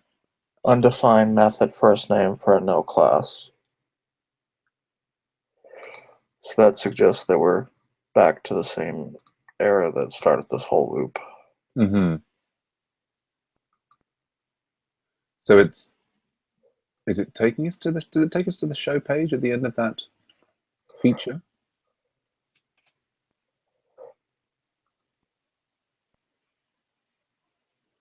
I guess it's all event created.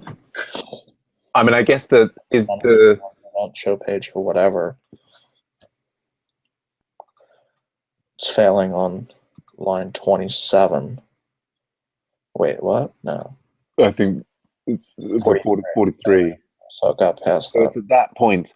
I guess is it maybe at that point that's searching for. Have we got a user created in that? Yes. Maybe no, in there, but the is current user. Oh, you've got the background is given. I am logged in.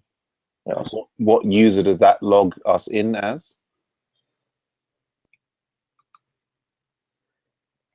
So it creates an automatic user, and then yeah.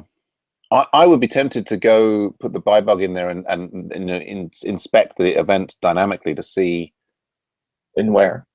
Well, the point at which like it gets saved at some point. So transform params, but after the transform the params, there's at some point at which is it the event dot there's event dot save there that you were on the page you were just on. Where? I don't know, like whatever you. I mean, if you hold down the command key and hit the back angle bracket, yeah, here, like there in the event creator service, like you could put buy bug in there at the beginning, or there. That's good too. Is that where we're gonna? Oh, this bloody event creator service. Event controller, new, create. We didn't stop. We didn't hit there. That's interesting. Huh. I would have expected us to hit something. That's saying it's got a problem with the form there. That seems to be breaking now in a different place. Yes. That's on line 28. Given I fill in the event field. Line 28. Yeah, that's weird.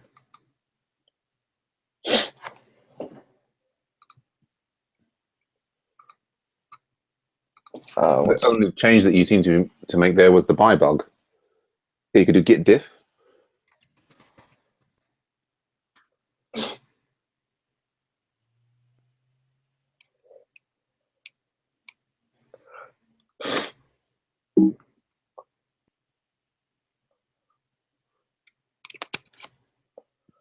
That's strange. You could try removing the buy bug and seeing if it goes back to the previous error.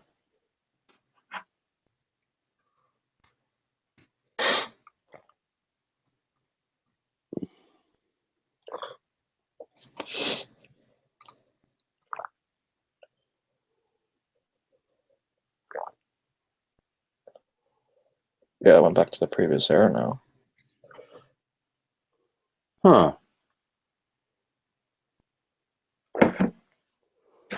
That's odd.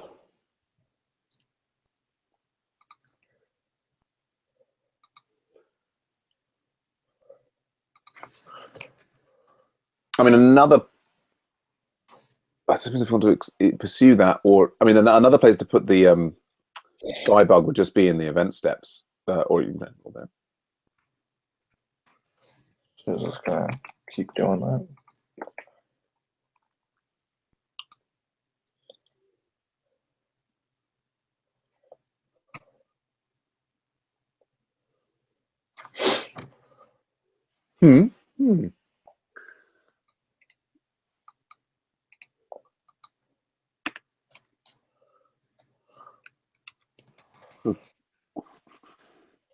So it didn't seem to take.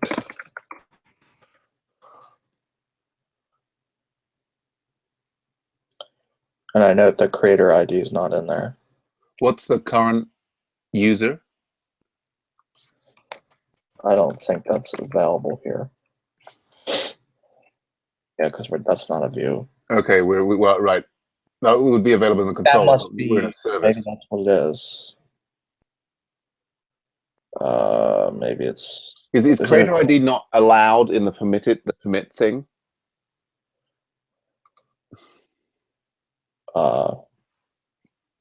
Everything is permitted, but. Permit exclamation mark permits everything then. What? Permit exclamation mark says just allow everything that's in event, right? But we might have to. Transform params.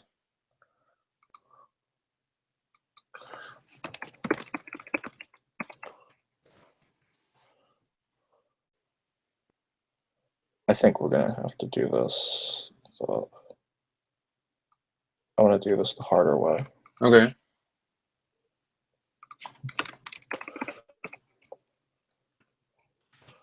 Event. Merge.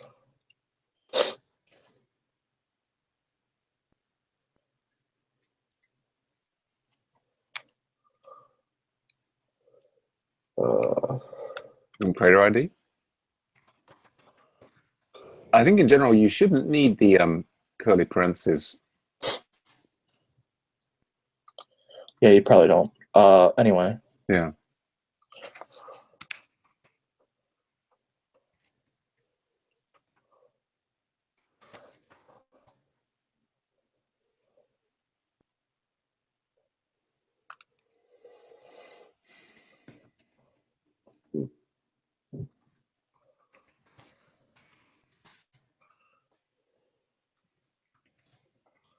Here we go.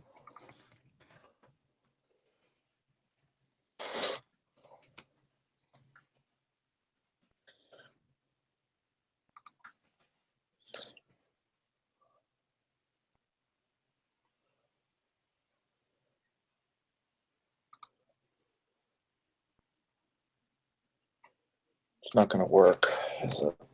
Well. What? Oh, I was going to say what do the params look like at that point when you get to that perform? But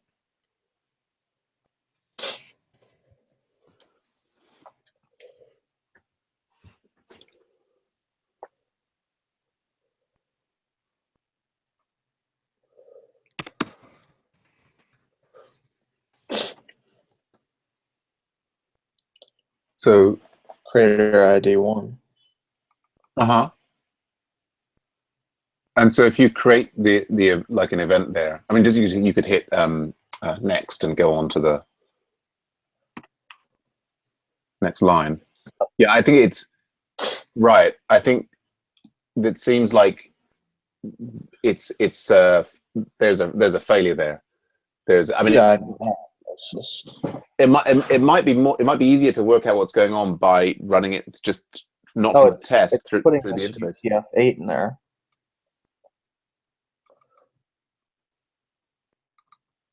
Right. I probably messed something up. Let me see. You've got that event. You're adding the creator twice over for a start. Got that. There we go. And you've got line 67. What are you saying? On line 67 of that file you're just looking at, we've still got the old way that we were adding the. Yeah, let's run it again now.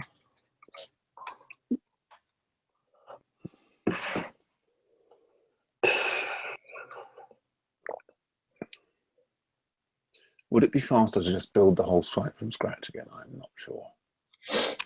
No. Really not.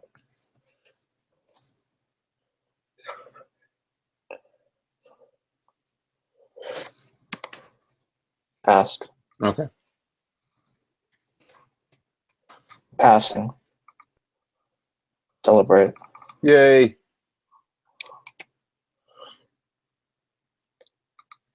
All right, so what we should maybe do Wow. Well, do you want to commit that and get it in?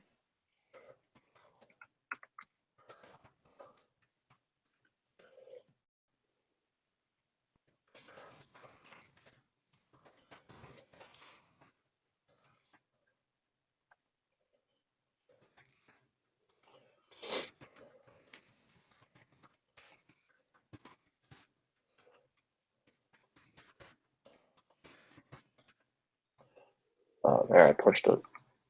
Mm-hmm. If you want to. I'll grab it. Yeah, what were you going to say? You're saying what we should do now? I don't know. No? Well, were you going to say we needed to have that display name thing? Yeah, that was part of it. Hmm.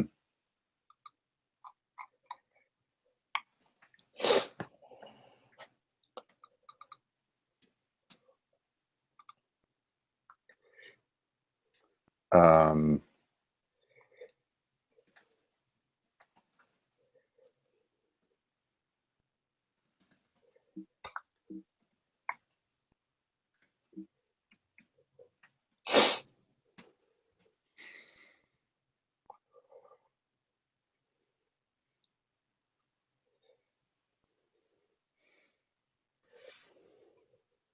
hmm. So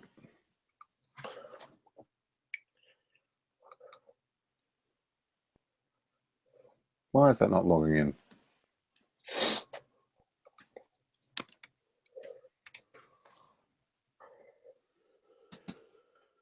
Let's go back to here, log in.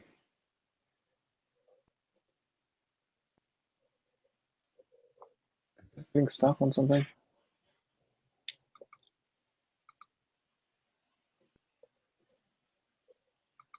It wouldn't let me log in. Mm-hmm.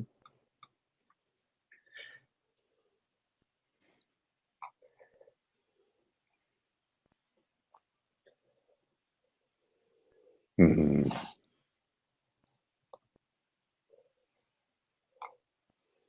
Just completely stuck there. I mean, I guess I find that kind of bizarre. Why would that?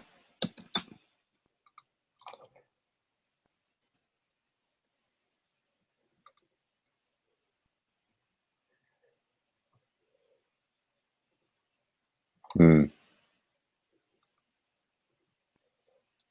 Interesting.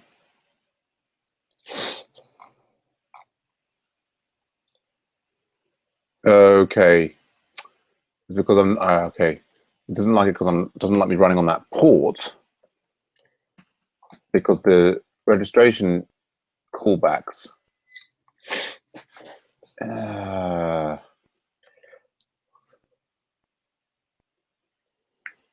only set up for a certain range of ports.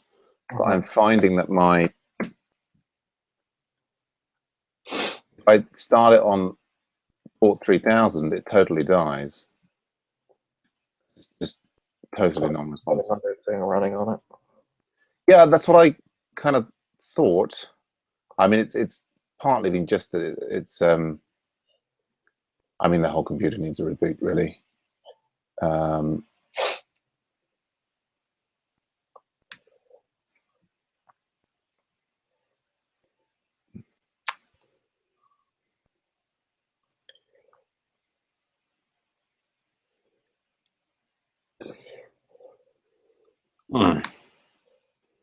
Well, I can run it there and be logged in as the random user, maybe. I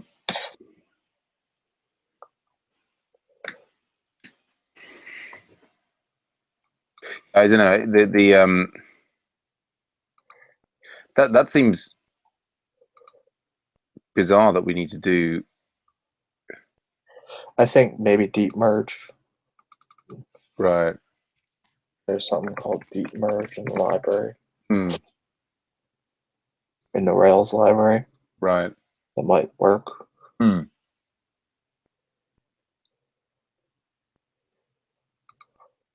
Okay. So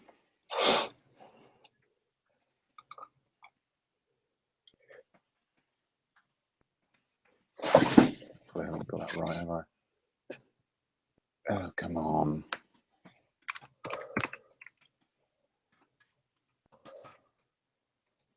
Really?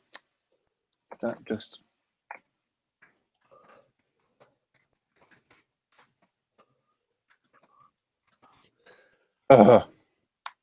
on.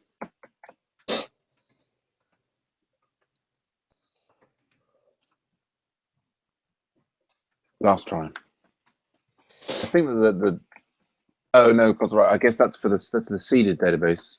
And okay. No. Oh, rats.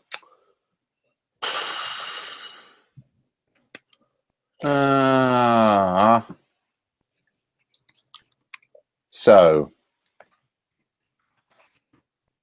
I want. Oh God, what an irritating. So no, let's see. Have those things gone? Yeah. So it's all green and nice. I just want to actually have a look at the page that we're getting to, having created an event from a particular user. It's not letting me log in on port 3. I can't run it on port 3000. As far as I can tell, I mean, I guess I just go through and Let me try it. yeah. What is this?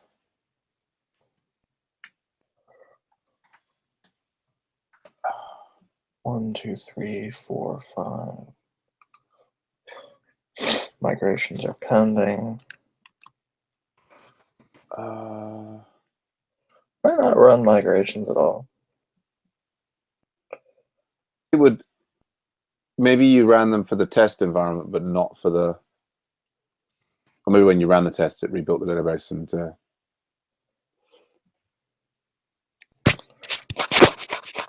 I did manage to install Elixir on here.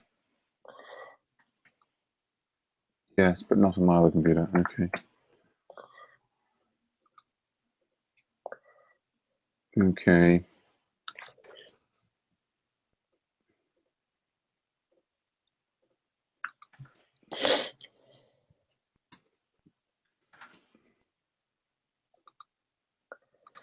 Okay.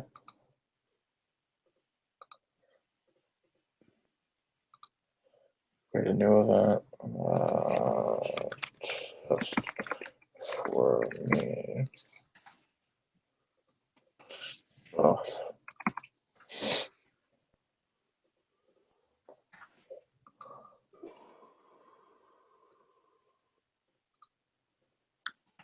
Save.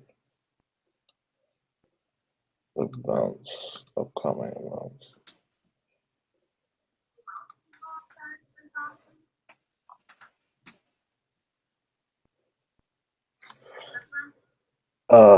So that looks like the path there is wrong, doesn't it?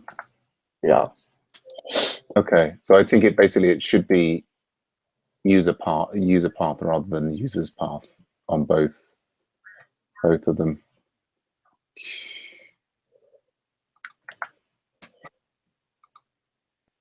Am I making that change or you? Me. You could feel free to go ahead. I'm still trying to get my thing to bloody work. User path. Then it's what in the view? It's both in the step, yeah, and then also in the view, and is that right? If you look at the roots.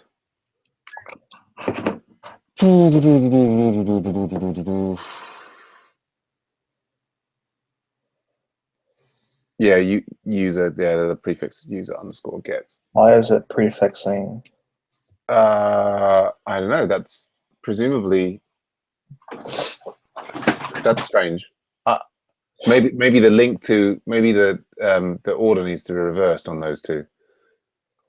That just seems a little bit odd, but okay.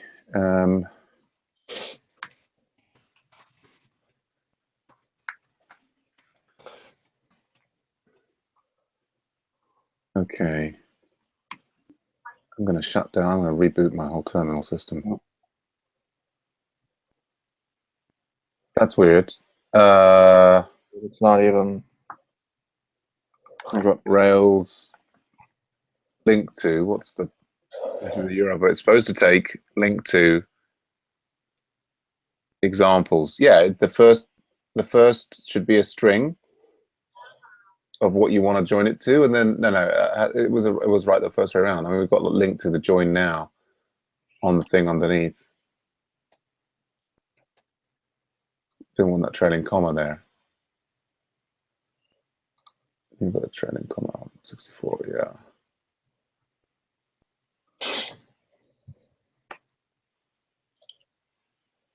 Is that because you haven't got is that because that's your first name? Trying to get first name and it's defaulting to something else. Yeah, I mean, I wouldn't expect it to have the user's prefix, but maybe there's something else going on there. Maybe it's because it's nil. Maybe. It must be nil. Right. Which brings us to using display name. Well, although, yeah, I mean, you could say go to display name, but what we were talking about was, oh, do we already have a display name method? Yes. Oh, we do. Okay, cool. Yeah, that could all just be changed all the way through then. Although maybe we want it to go to be an icon, but anyway. Let's see if I can get this bloody server working again.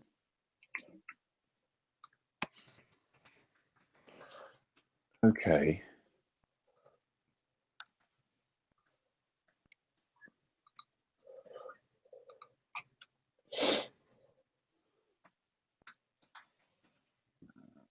Excuse me. Oh.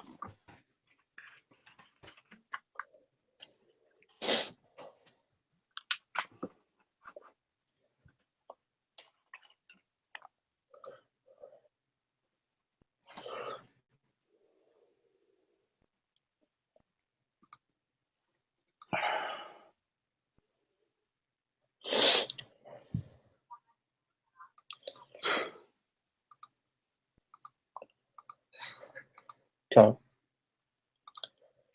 Okay. You got that over to display name. Yes. So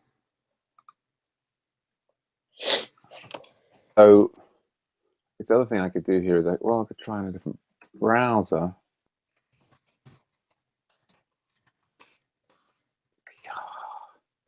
Is this going to require me to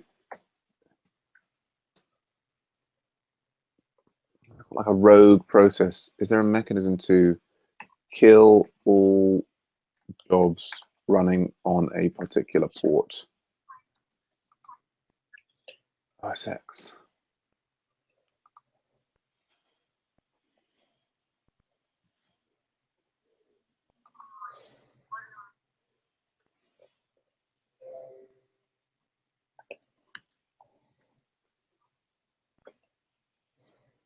The I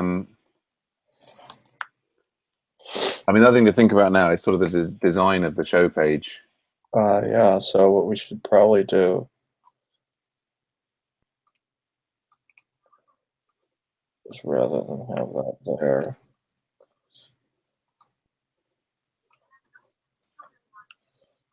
I don't know.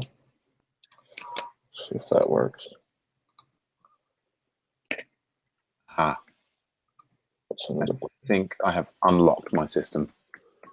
Yay! That's awesome.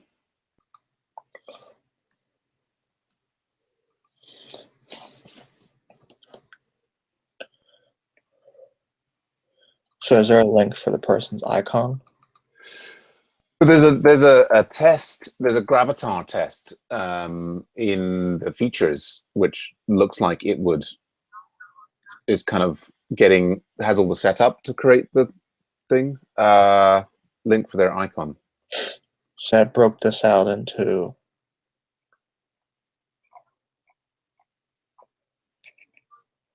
wow. Did you commit your last changes? No.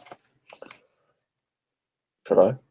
I would love to be looking at them on my side.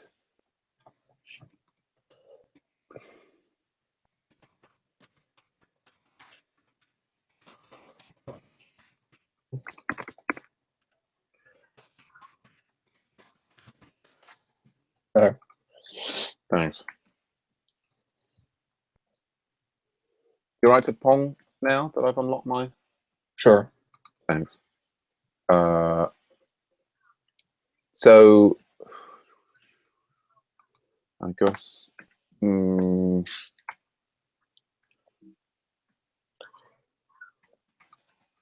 Okay.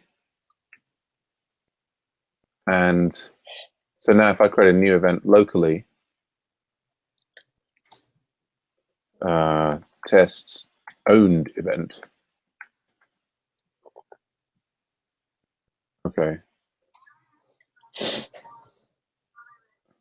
that's one of the interesting things about the, yeah, it also doesn't show anything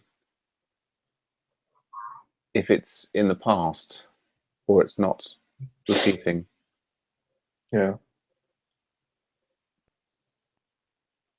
Okay. All right. So then you just moved it up over there. Yeah. And it could become an icon there. Yeah. With a tooltip or something that says creator.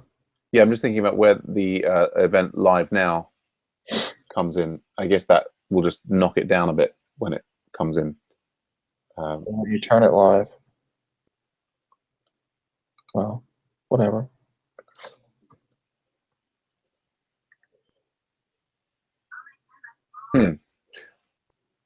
I wonder, so it's interesting that it didn't turn live. I wonder if that's our...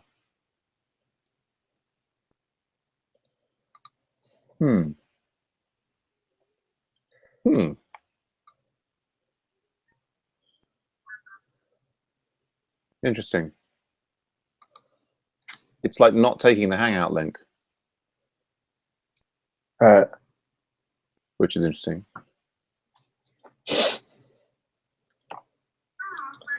Did it reload the whole page or no? Oh, it didn't take the Hangout link. I mean,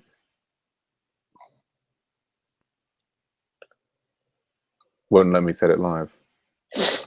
I mean, we added that functionality to only show the Hangout link 10 minutes in advance, but that shouldn't affect this functionality, should it? I don't know. No. Well,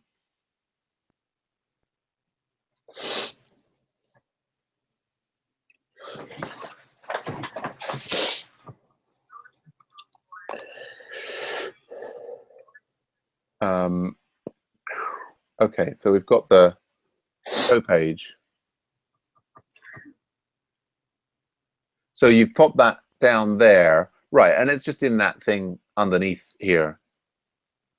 But yeah, so I guess if we wanted to turn that into a user icon, then I mean it would be nice to match the login one up here and just display that, probably with the name next to it. So what we would like to see, we could update that feature. So we've got the show event feature, and you already created it. They can see a link to the creator of the event, and we should see, yeah, and then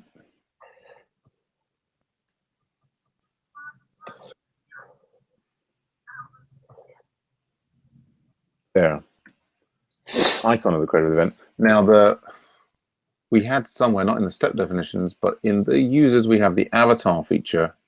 We've got, then I should see my avatar image there. Okay. And that has avatar link.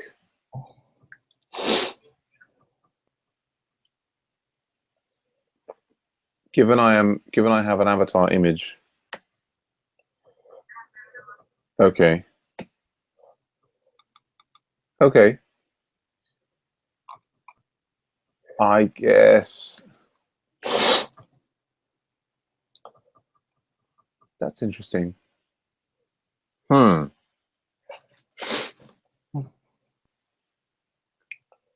I guess I don't know. Layouts. nav bar. Where's the account login, log out stuff? If user signed in.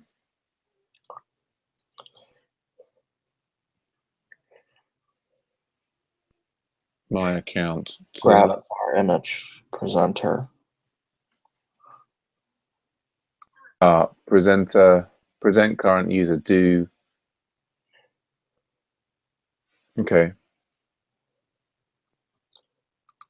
Is this some kind of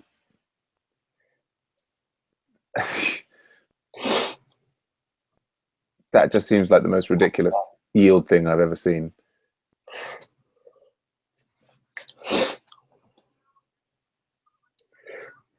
Okay. So replace current user by the creator. Yeah. I'm just thinking about the test for the linked image. The avatar feature is just saying I see my image and it's just expecting it to have XPath. Well, why don't you actually Go on. code, and then we'll see what it actually looks like. Sure.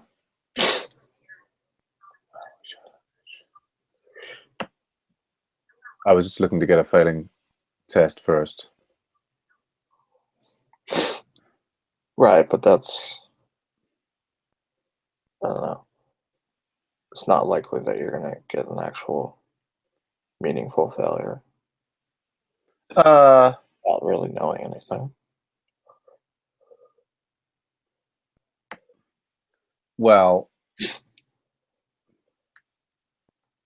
given that we have an existing what have you, it's nice to have a failing test to be working against in the background. I mean, I would just code it and then see what it, and see what it looks like, and then move on from there. write the test and then break it. And Sure.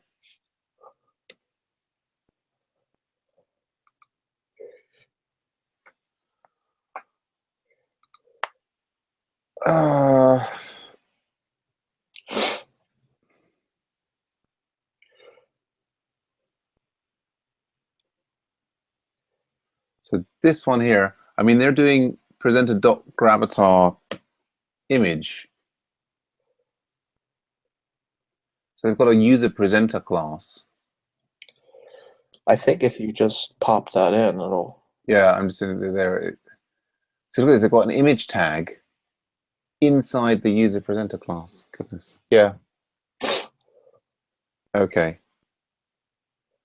But so we've got a, like, it seems like, well, yeah, if I just I'll grab that. Why don't you just grab the whole, well, whatever. Well, I think the whole thing is more complicated than it needs to be. Well, I think you're going to need the block. I think we're not going to need the block. I'm going to do something slightly different, like, because I think the block is the most ridiculous thing I've seen. But so if we want to have this here, it's event.creator.presenter. Well, I should get this completely wrong. Anyway, that's gonna. No. Why would there be a presenter on that class? Well, that's what I'm sort of inferring from looking at this. If we look at the navbar thing, so it's got this. It's taking the current user, and it's calling present on it, and present. Okay, well, is yielding model presenter. Maybe you're right. Yeah. So I mean, this is still going to fail because we haven't set up the gravatar link, but we can reload this. Yeah, and so we get that, and it sticks it in a particular location. That's what I mean about the presenter thing seeming to be ridiculous, because it's merely calling a method name on it. Why don't you float that to the right? Yeah. So, and it then it ends up. So we kind of attach that to the bottom of the. I reattach that. Can I dock it to the bottom of the? There we go. Okay.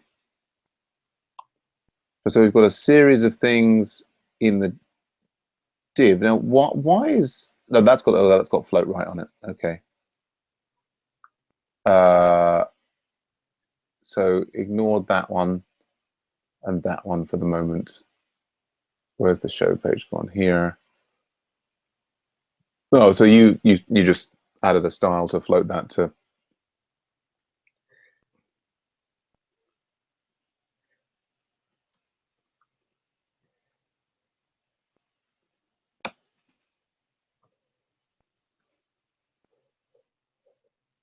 Okay.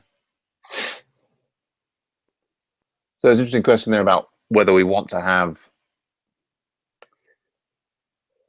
the name as well. Where to put the name? Looks to me like the name would go nicer underneath it. Maybe.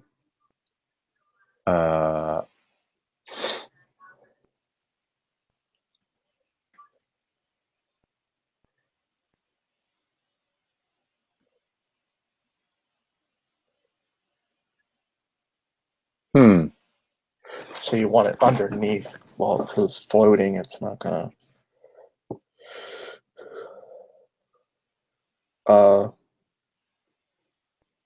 Probably have to clear the float or whatever, maybe. Oh, right. That's that doesn't. The inline block. Is it doing anything? I guess rather than floating it to the right, I mean, we should be, putting it in a. I mean, the mechanism for.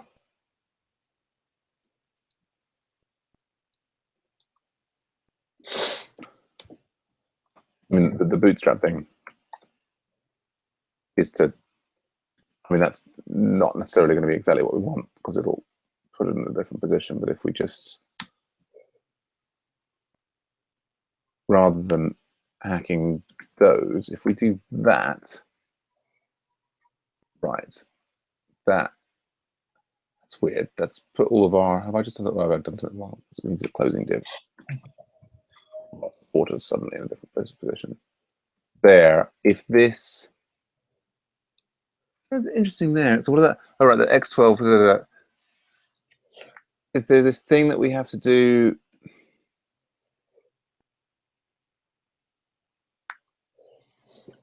There's this this is divided into two columns at the moment. I guess that's going to stay in the same place. My incredibly stupid way of doing this. So what was the better way? There's a better way with Bootstrap to do this.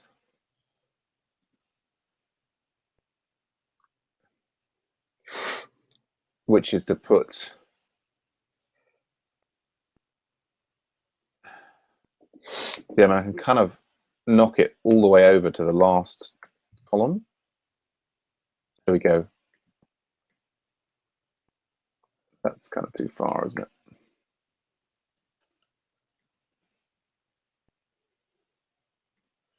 And if this wants to be in a, you can put them in their own rows.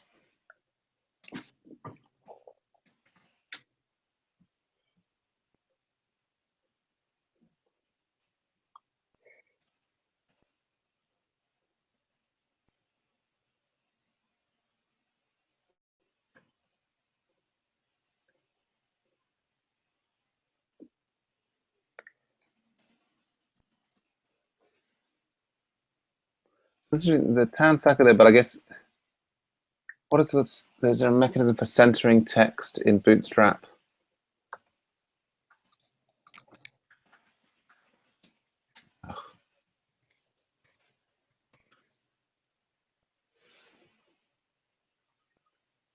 Just do text center.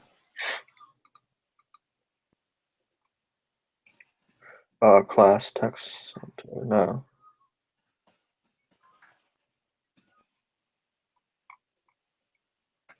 Center block and text center. I wonder, maybe it has to be on the, it'd have to be on the It'll have to be on here. Yes.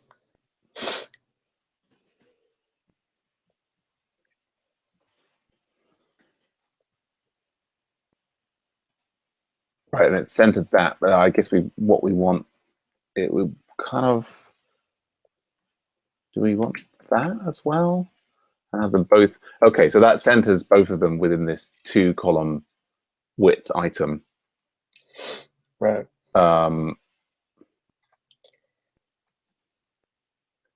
guess we could have a little thing here that said.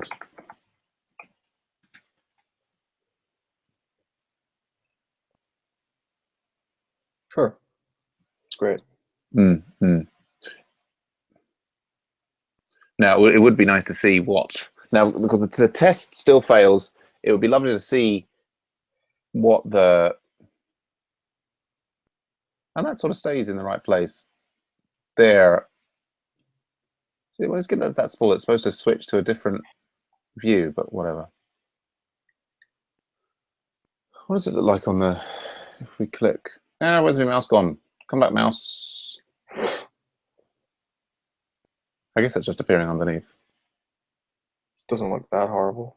No, it's some other fish to fry with the mobile view.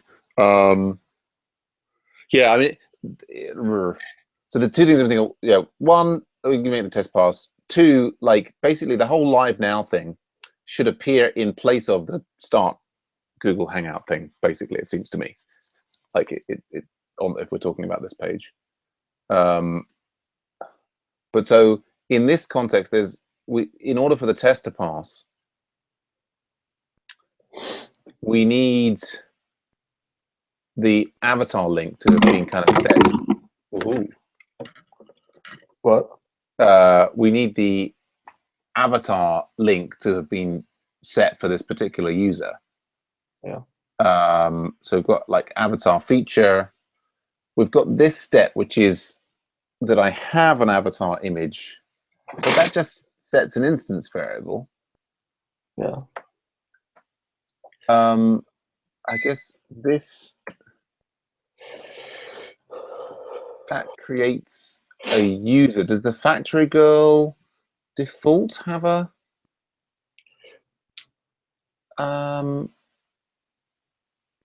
is that even related to those factory girl things? None of those have avatars that I'm aware of.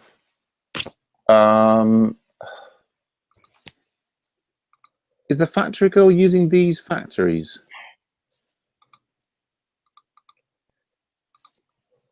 I'm not seeing anything about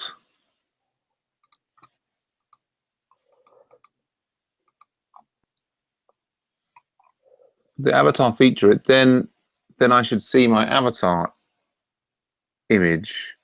I click pull down link on my account. That it sort of implies that this user has this avatar image in order for this test to actually pass.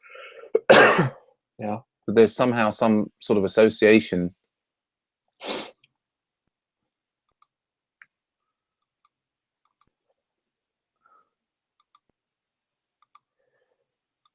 So that's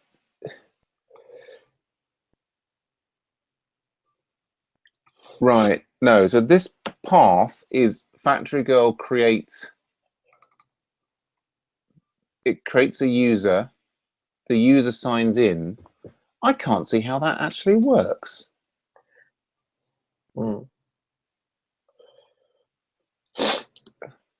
Unless this avatar link is somewhere in like the factory. So forget coverage, cassettes, recollection, features, users, usage in string constants, features, step definitions, event steps. That's the one I recreated of it.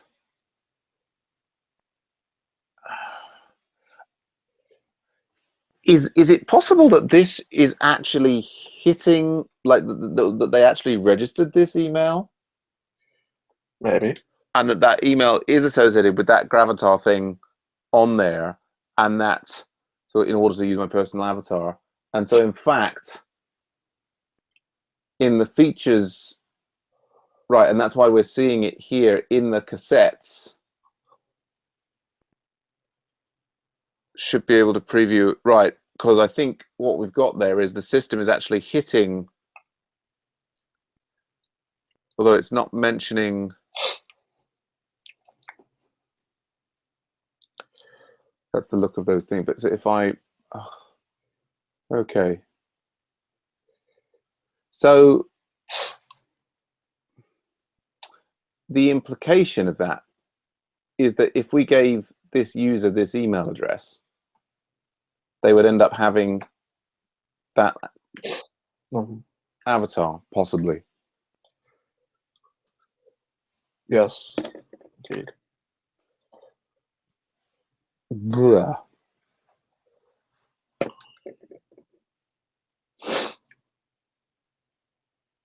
Yes. So the test is passing. You've updated it so that it uses the display name. Yes. It's strange that we can't. Did you try editing the Hangout link on your? Let me push this code to you. Git commit minus am adds icon and stuff.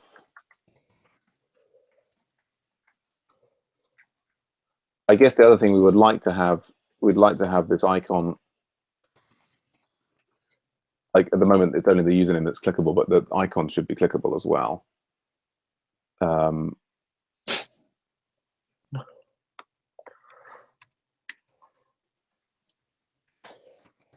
Let's enter a URL.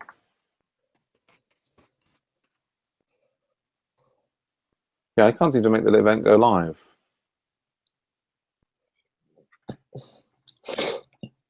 Edit event details.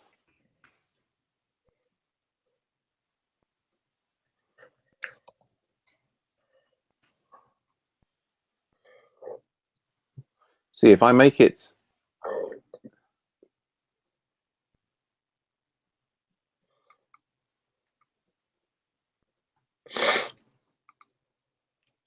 yeah, I still can't seem to make it go live. Edit Hangout link.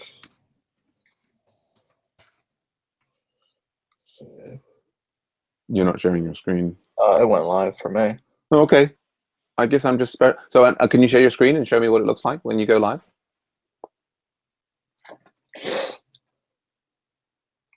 Okay, it goes down there. Ah, it's not bad. Wasn't it more over here? It was. But I think we've knocked it away. I mean, I think what I would say is that far more sensibly, the Start a Hangout on Air button would be replaced with Join the Live Hangout. So that, kind of people, that the way of either starting or, I don't know, I guess you could argue there that that small, if you, I mean, the color of the button could change or what have you. I mean, it seems to me that that makes more sense from a sort of a UX point of view. I mean,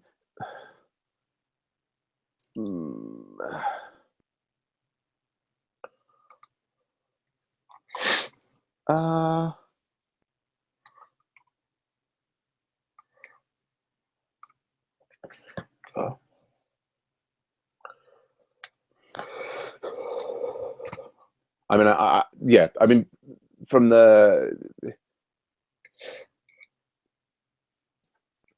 I guess, in the scheme of things, it doesn't matter too much. I mean, we just had a user who, because we have it so that their Starter Hangout on Air now switches off, because that disappeared or wasn't present on some of the future events, he was confused. I guess that, This doesn't actually go to a mouse over either.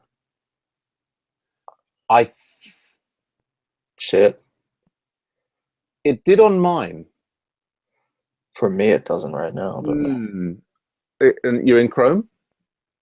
yeah, That's interesting. Yeah, I mean I think there's a, independently of the location of the that live now, it's kind of not quite so obvious as a call to action about. I know it's gone because I don't know. Well, it hasn't updated within 2 minutes. Yeah.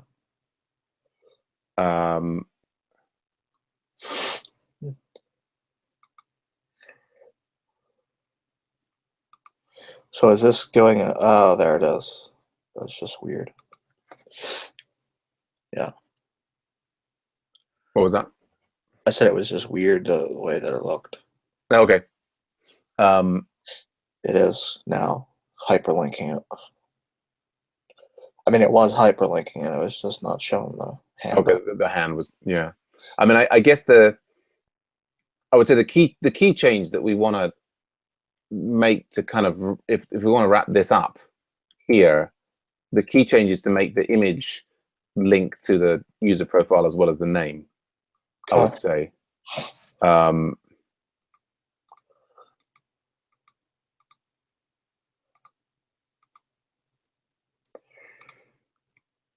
So if we were driving that, we would say it's in the events, I think, show. I mean, you could just add it to the. We've got a. They should see the icon of the creator of the event.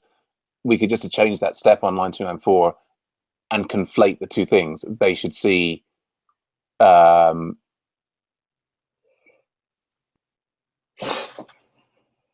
make another step. This is the thing. Yeah. How do we check for the presence of a linked image in Capybara? Capybara check.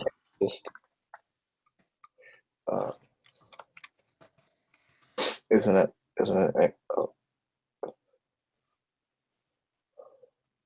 Oh, you just wrap a anchor tag around the image. Yeah. Making it clickable. Yeah. I mean, just you can slap it in there. I was just thinking of the test for it, and I guess we can use the XPath, and so anchor tag. Right, and then how do we specify that? I guess it's all the XPath. I mean, in href. Of course. You could just you could put in the user path event creator there.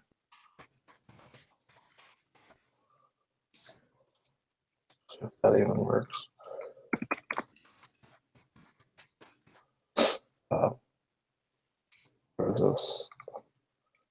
Where is this used at? It's events directory and then show event sort of feature.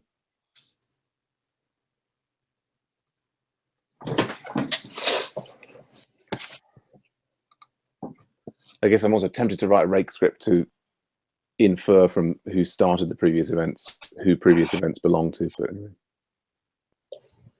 Failure.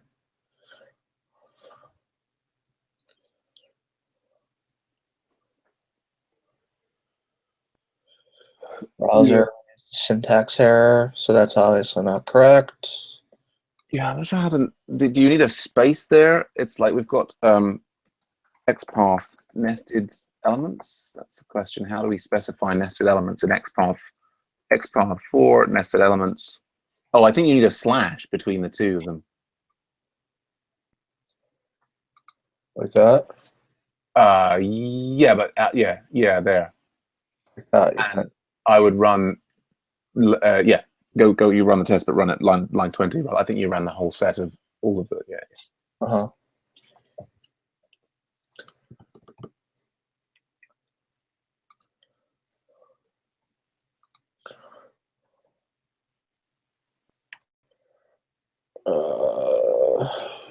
So I guess we're hoping for failure for the right reason.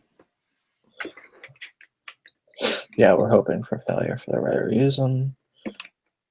That looks like it might be for the right reason. It might be, yeah. So then we want to. It's the events show.html.eod. Where's this at? Oh, here. So is there a way to use link to? Or I thought it was a good example. The way it's done in the layout already has that set up in the layout nav bar. So it basically has. Go on. Yeah, you can see my screen here, or No, just I mean it's oh. it like has the. It's not using the helper. It's just, No, I think the helper. Interesting question. Rails link to image.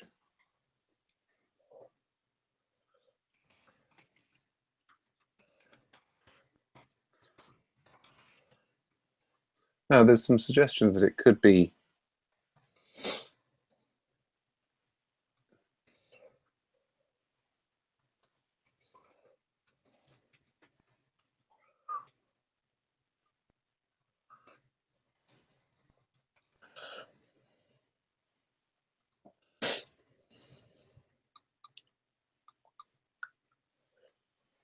Come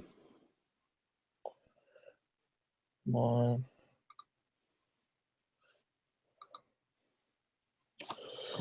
Nope.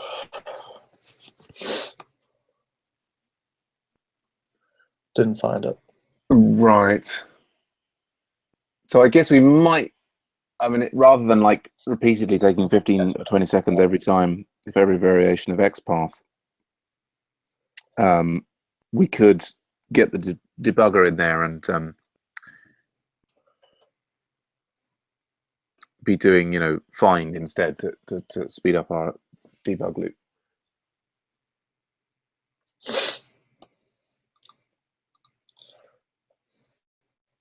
So yeah, debug where you've got it there, exactly.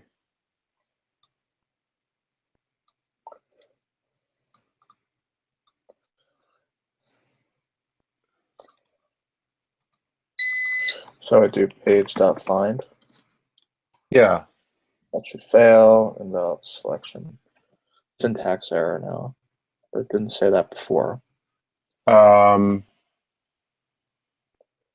guess we don't necessarily have the at source. There's an at source variable there. Is that no? Okay, that's not. It's not a variable. It's right. No, it's it's in the string.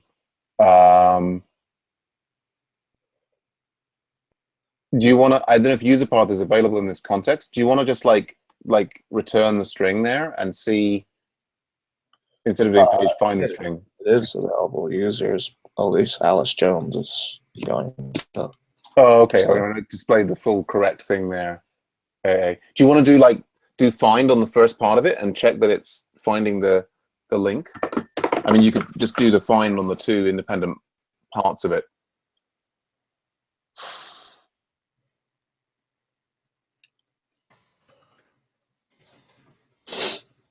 getting an error from that. I think I think you need to find XPath. It's trying to define CSS. You might need to pass it find XPath, right? Undefined method. We maybe need to pass it the XPath selector.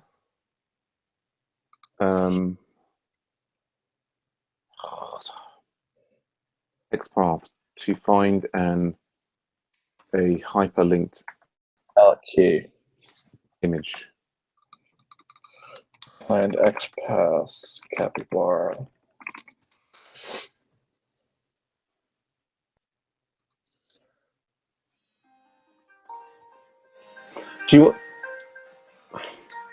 One thing to do is you could just do find. Have we got any mechanism for finding XPath?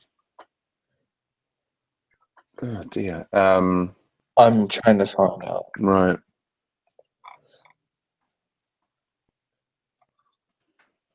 Maybe it's this.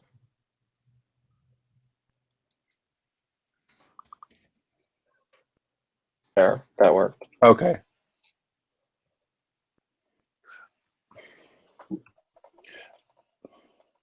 How do I go to the front of the line? Can I Control A.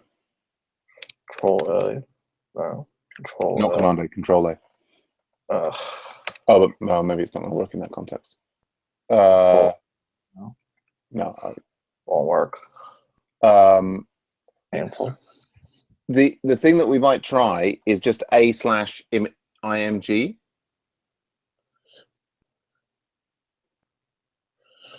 What?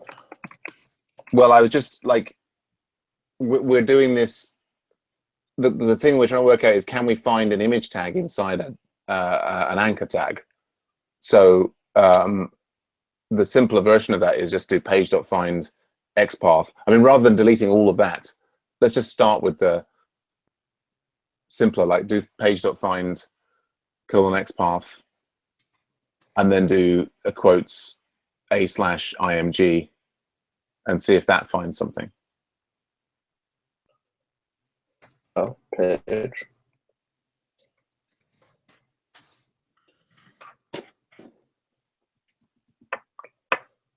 I guess if it's taking that long, it seems like it's not finding it. Found 3 elements. Okay, matching. found 3 elements. Huh. Would it be nice if it showed us the 3 elements, wouldn't it?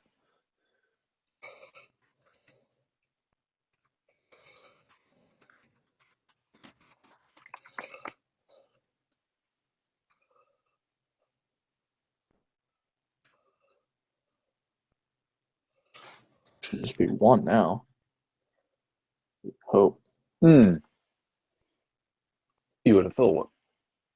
Can't find that. See, Is that the? Yeah, go on. Oh, well, we tend to look at the page there and like pull out the thing. I mean, I can go and look at it in the what's it called? Like here, like the way we've got it set up. If we look at if we inspect it. Oh, I haven't got the. I guess you added the image link on your side. So at the moment, Yeah. I've got the image and the source link. I mean, I can add a dummy href around mine to see what it would look like.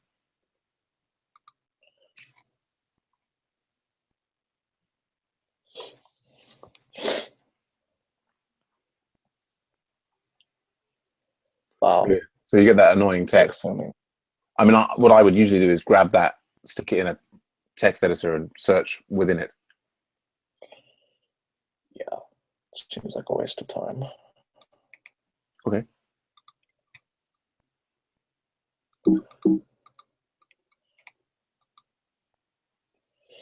Yeah, that's not going to work for me. Okay, go away.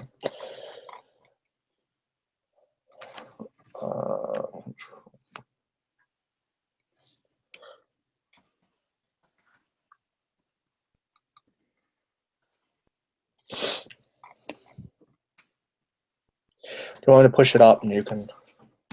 Okay. Yep. Since you seem to have ideas. Okay.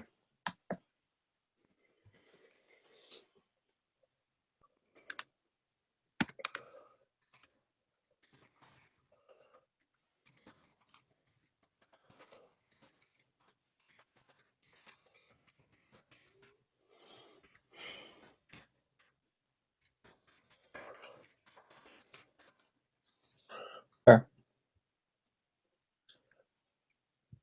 Thanks.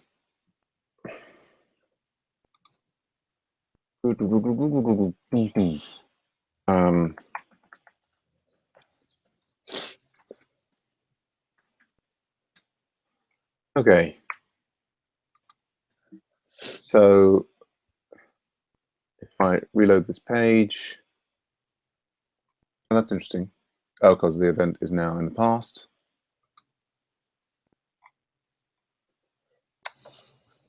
Huh, interesting.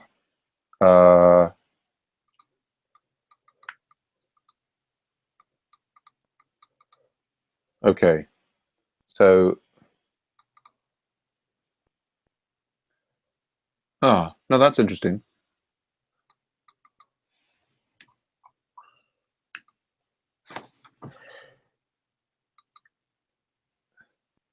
I think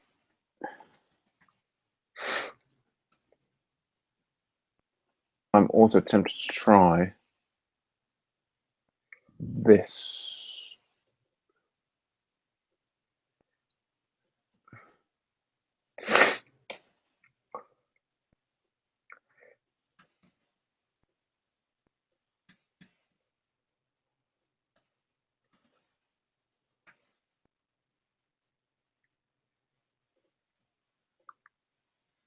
Okay. Did it not work? I think it's worked. I think I just need to try the test now. So what I had before wasn't working, I guess. I think, yeah, there was Error. it needed like an extra ERB tags for it to work that way, which I could have done, but then I'd been reading about a way of using the link to thing in the background, so I thought let's do that instead. It will be slightly less for it. Although it's interesting.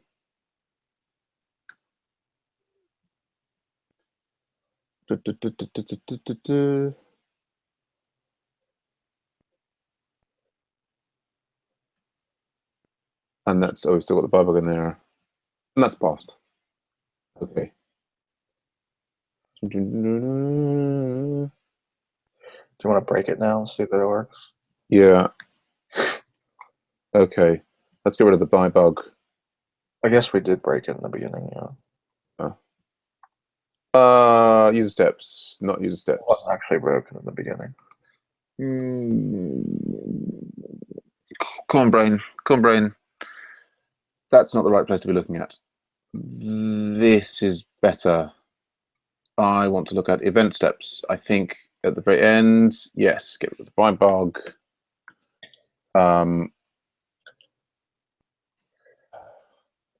Yeah, so if it were to fail, probably we just remove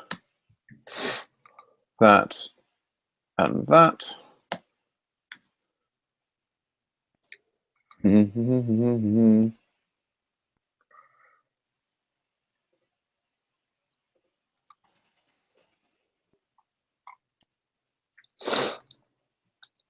Okay, so it's not to fail for the right reason. It's thinking about it, it's thinking about it. Bing, bing. So that's failing for the right reason. Back out of those changes. And let's have the same test again. Also, see here, that's nicely applicable to the individual user. There we go. Yeah, so that passes. Git status, git commits minus fixes test. Nope. Okay.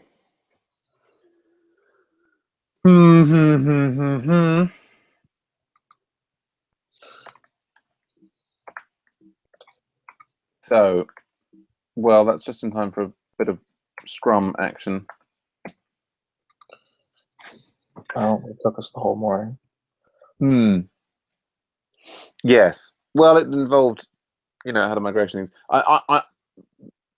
I'm feeling pretty pleased about that, though. I think that's, you know, it's a step in the right direction. That the interesting question of whether we should be showing that, you know, some version of the user icon, like a much smaller one, in the view. I don't know. It's it's such a ugly code base in places. But I think looking at, go on. It's not that bad. Well, I've seen worse. Yeah, I mean, I don't know. I just, part of me,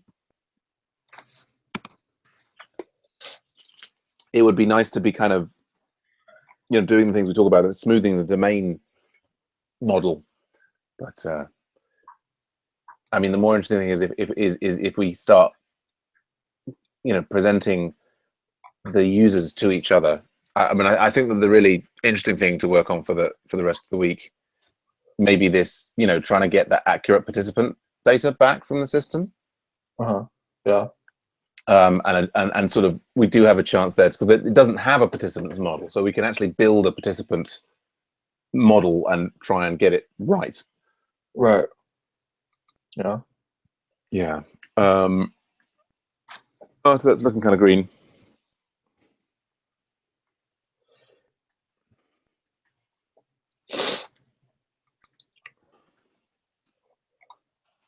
Okay, so this ends up being adds creator user to event and shows that user and icon and link to home, link to profile in event show page. Fixes to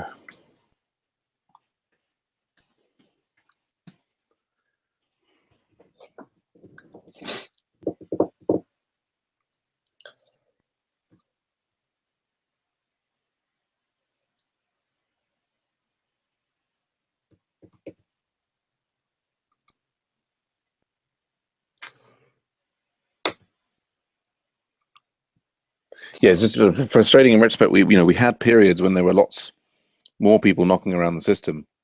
I wonder if better design might have made the whole thing more sticky. Anyway, we are where we are. Okay, well, I think I'm gonna start up a new Hangout for the old scrummy rummy thingy.